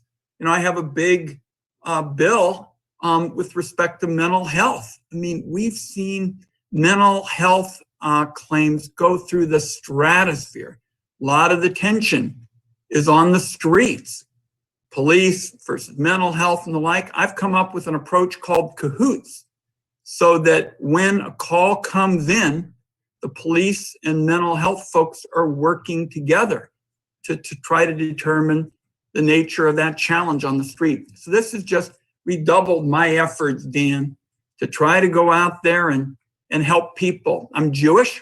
We have a word called tikkun olam, which means perfect the world. And that to me is what public service is all about. So you've done some things in sports where you're interested in service of the athlete. I don't know which one of your causes is the one that's closest to you, whether it's Enes Kanter, whether it's the work you've done on a Bill of Rights for college athletes, or whether it's the most recent reason that you're with us, which is the concussion settlement that the NFL had. You sent a letter to the NFL Commissioner Roger Goodell, I guess this week, questioning the league's formula for making concussion settlement payments to Black former players. Where would you like to start in terms of those three causes? Dan, let's knit these together. The question of the Bill of Rights and the algorithms and Enes Kanter and the like. What this is really all about is ensuring that we protect our core kind of values. Enes Kanter and I are talking about human rights, the effort with respect to making sure that the Black athletes get a fair shake on these concussion settlements is about racial justice. The college, students, to a great extent, those college athletes, that's about economic justice. You got a kid on the field whose kind of net worth is practically zero, and people in the stands are wearing their jersey, and that young person doesn't get anything out of it. So I would just offer up in the spirit of what I think public service is supposed to be all about, which is helping people, giving everybody in America the chance to get ahead. It's just the opposite of Donald Trump. Donald Trump was about scoring points with his base, and then he was looking to enrich himself. What I think public service is about, and those three issues have a real connection, is about justice. And very often there's a legislative approach. I mentioned cahoots on the issue of fairness for the Black athletes. I'm very concerned about these algorithms. These are these formulas that kind of have this scientific credibility and I think often reflect a bias, particularly in the instance I'm concerned about that's unfair to Black athletes. But I've got legislation with Senator Cory Booker, Congresswoman Clark, called the Algorithm Accountability Act, so that these algorithms would have to be tested. If they weren't fair in terms of ensuring compliance with civil rights laws and they had to be fixed. Well, let's take these one at a time. What are you trying to accomplish with the specifics of the Bill of Rights? Well, with the Bill of Rights, and we're still trying to flesh it out, is we want to make sure that we, in effect, say that athletes, these college athletes in particular, are going to have certain basic protections. Right now, they can just be pretty much thrown aside if they have an injury. And we want to make sure that there is some measure of economic justice. I gave the example of the person on the field who doesn't have much and they're wearing their jerseys in the stands. So we understand how much the athletes want to do in sports. They all dream of playing in the NFL. The college is a key part of it. But we also have to have economic and social justice. And that's what our Bill of Rights is all about. Best Case scenario, this change happens when? Like, you think there's going to be we've been talking about this stuff for decades. And the factory coming from your home state, the factory Nike has built around that program and everything else. So the actual paying of players, or paying them for their likeness, or a Bill of Rights being stronger in defense of the player, happens by when? Dan, I'm like Yogi Berra. I don't do predictions, especially about the future. But I want to see this Congress get justice for these athletes. And let me give you an example of one of the issues that is really central, and we're going to have to work it through. The distribution of revenue from sports. And there's a big difference between, say, the conferences, the big conferences in the South, and small schools in Oregon. And I think there is now a recognition, and you see this among the universities, the college presidents. They say there's got to be change. There have to be reforms that ensure fairness for the players. Now we're down to working through some of the details, and we'll have some more to say about it here before too long. And again, I've been very pleased that Senator Booker he was a former end for Stanford. I played Division I basketball at 6'4". I really was hoping to play in the NBA. That was kind of a ridiculous idea, guys, because I was too small, and I made up for it by being really slow. But the fact is, two guys who were athletes who come from very different, backgrounds, wanted to work together. And by the way, that's a good part of sports. Ennis Cantor and I were on a show yesterday, and the announcer pretty much said, "Hey, everybody, think about this. Ennis Cantor is a Muslim, and he got a chance to have his dream play in the NBA. Ron Wyden's Jewish, and he didn't get his dream of playing in the NBA, but they're still friends and they're working together." Isn't that kinda, sorta, actually what America's supposed to be about? Of course. Senator, my apologies. Carson Wentz was just traded to the Indianapolis Colts. What was the trade? Wow. What was the trade? What did the Colts have to give up I'm sure the sports fan and the senator would like to hear what the Colts had to give up to get Carson Wentz. The Eagles have agreed to trade Carson Wentz to the Colts. This, according to Adam Schefter, in exchange for a 2021 third-round pick and a conditional 2022 second-round pick that could turn into a first. League sources tell Mort and Adam Schefter. Senator, your thoughts? Well, our quarterback, Justin, he's playing in Los Angeles, and we're kind of following his career. That's right. Justin Herbert has been exceptional. That doesn't have anything to do with what we asked you, Senator. And you also didn't mention that you averaged 2 points a game at UC Santa Barbara. He's a true politician. Two points a game. Dan, we have to set the record straight. I'm still looking for my freshman year averages. I think I was close to about 15 a game as a freshman. But in the interest of full disclosure, I have to say you're right about my marginal career as a sophomore. A lot of time on the bench. I've got UC Santa Barbara, 2.6 points per game in my records is what I have. The Gauchos. He just made himself. We have set the record straight. No exaggeration. How can you explain how it is that you got involved with the concussion settlement? What is it that because this is you just sent this letter to Goodell here this week, correct?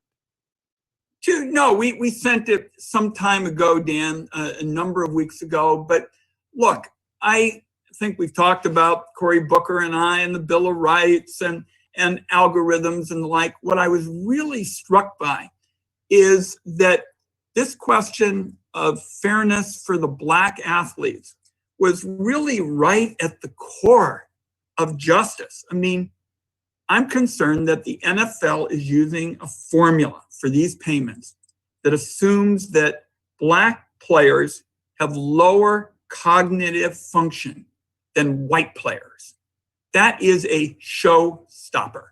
And so what I've been doing, guys, is trying to pry out of the NFL, where in hell did they come up with this? What assumptions? What are the data sets? Was there any vetting? Were there any audits?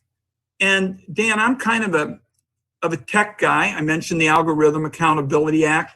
I wrote the law that produced the book, The 26 Words That Created the Internet.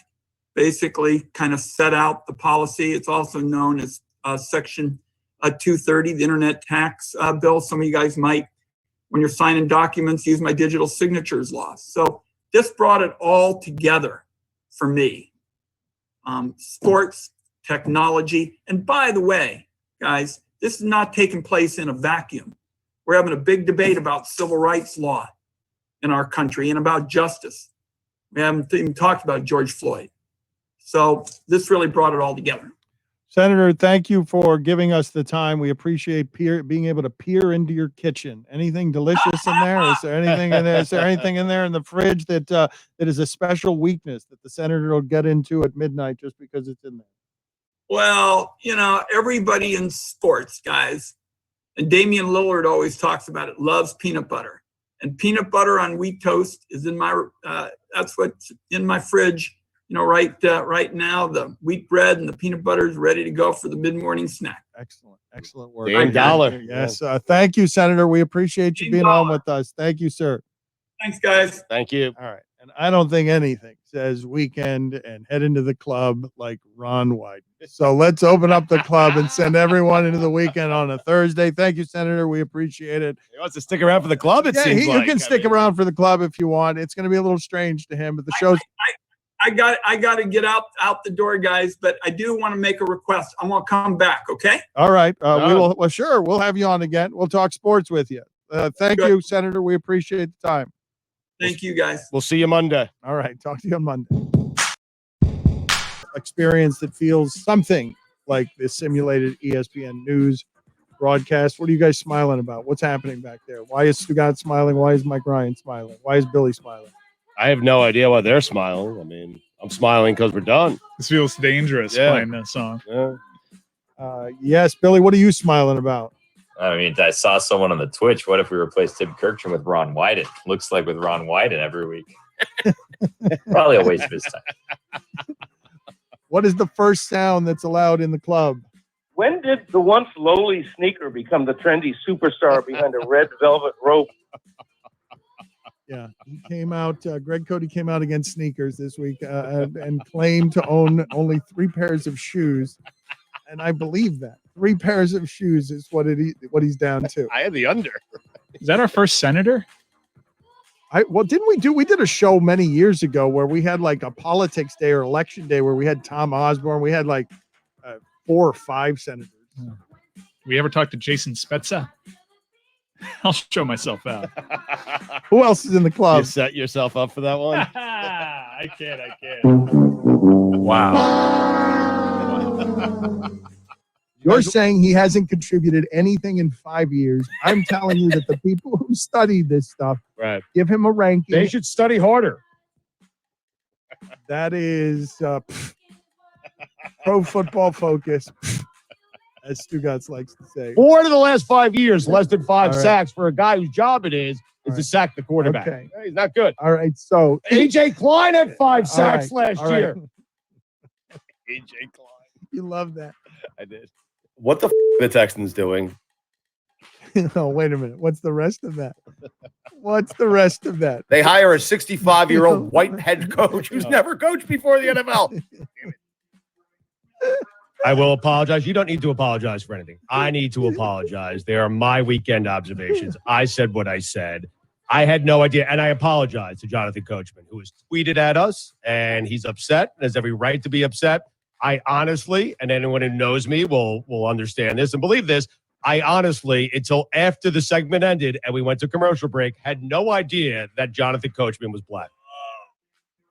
Stugotz has got to be the world record holder, and it'll never be broken, right? I don't know whether you think the 56-game hitting streak or Cy Young's 311 victories is the most unbreakable record in sports, but I'm going to go ahead and say that getting not 1 but 2 black guys wrong in your broadcasting career, 2 people that you thought were white who were black, I believe that that's a record, and that's going to be an unbreakable sports record.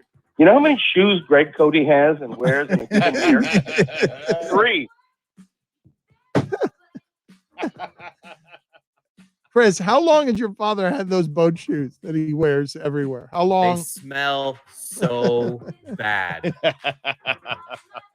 How long has he had them? If you had to take a guess, he's been wearing. I think it's since at least the 90s. I think honestly, in my entire life, he's had 3 pair. And honestly, like think about that. I literally think he goes through like 10. I think he's on year number 9 on this pair right now. Literally. I think he might be right. Who else is in the club? Overrated.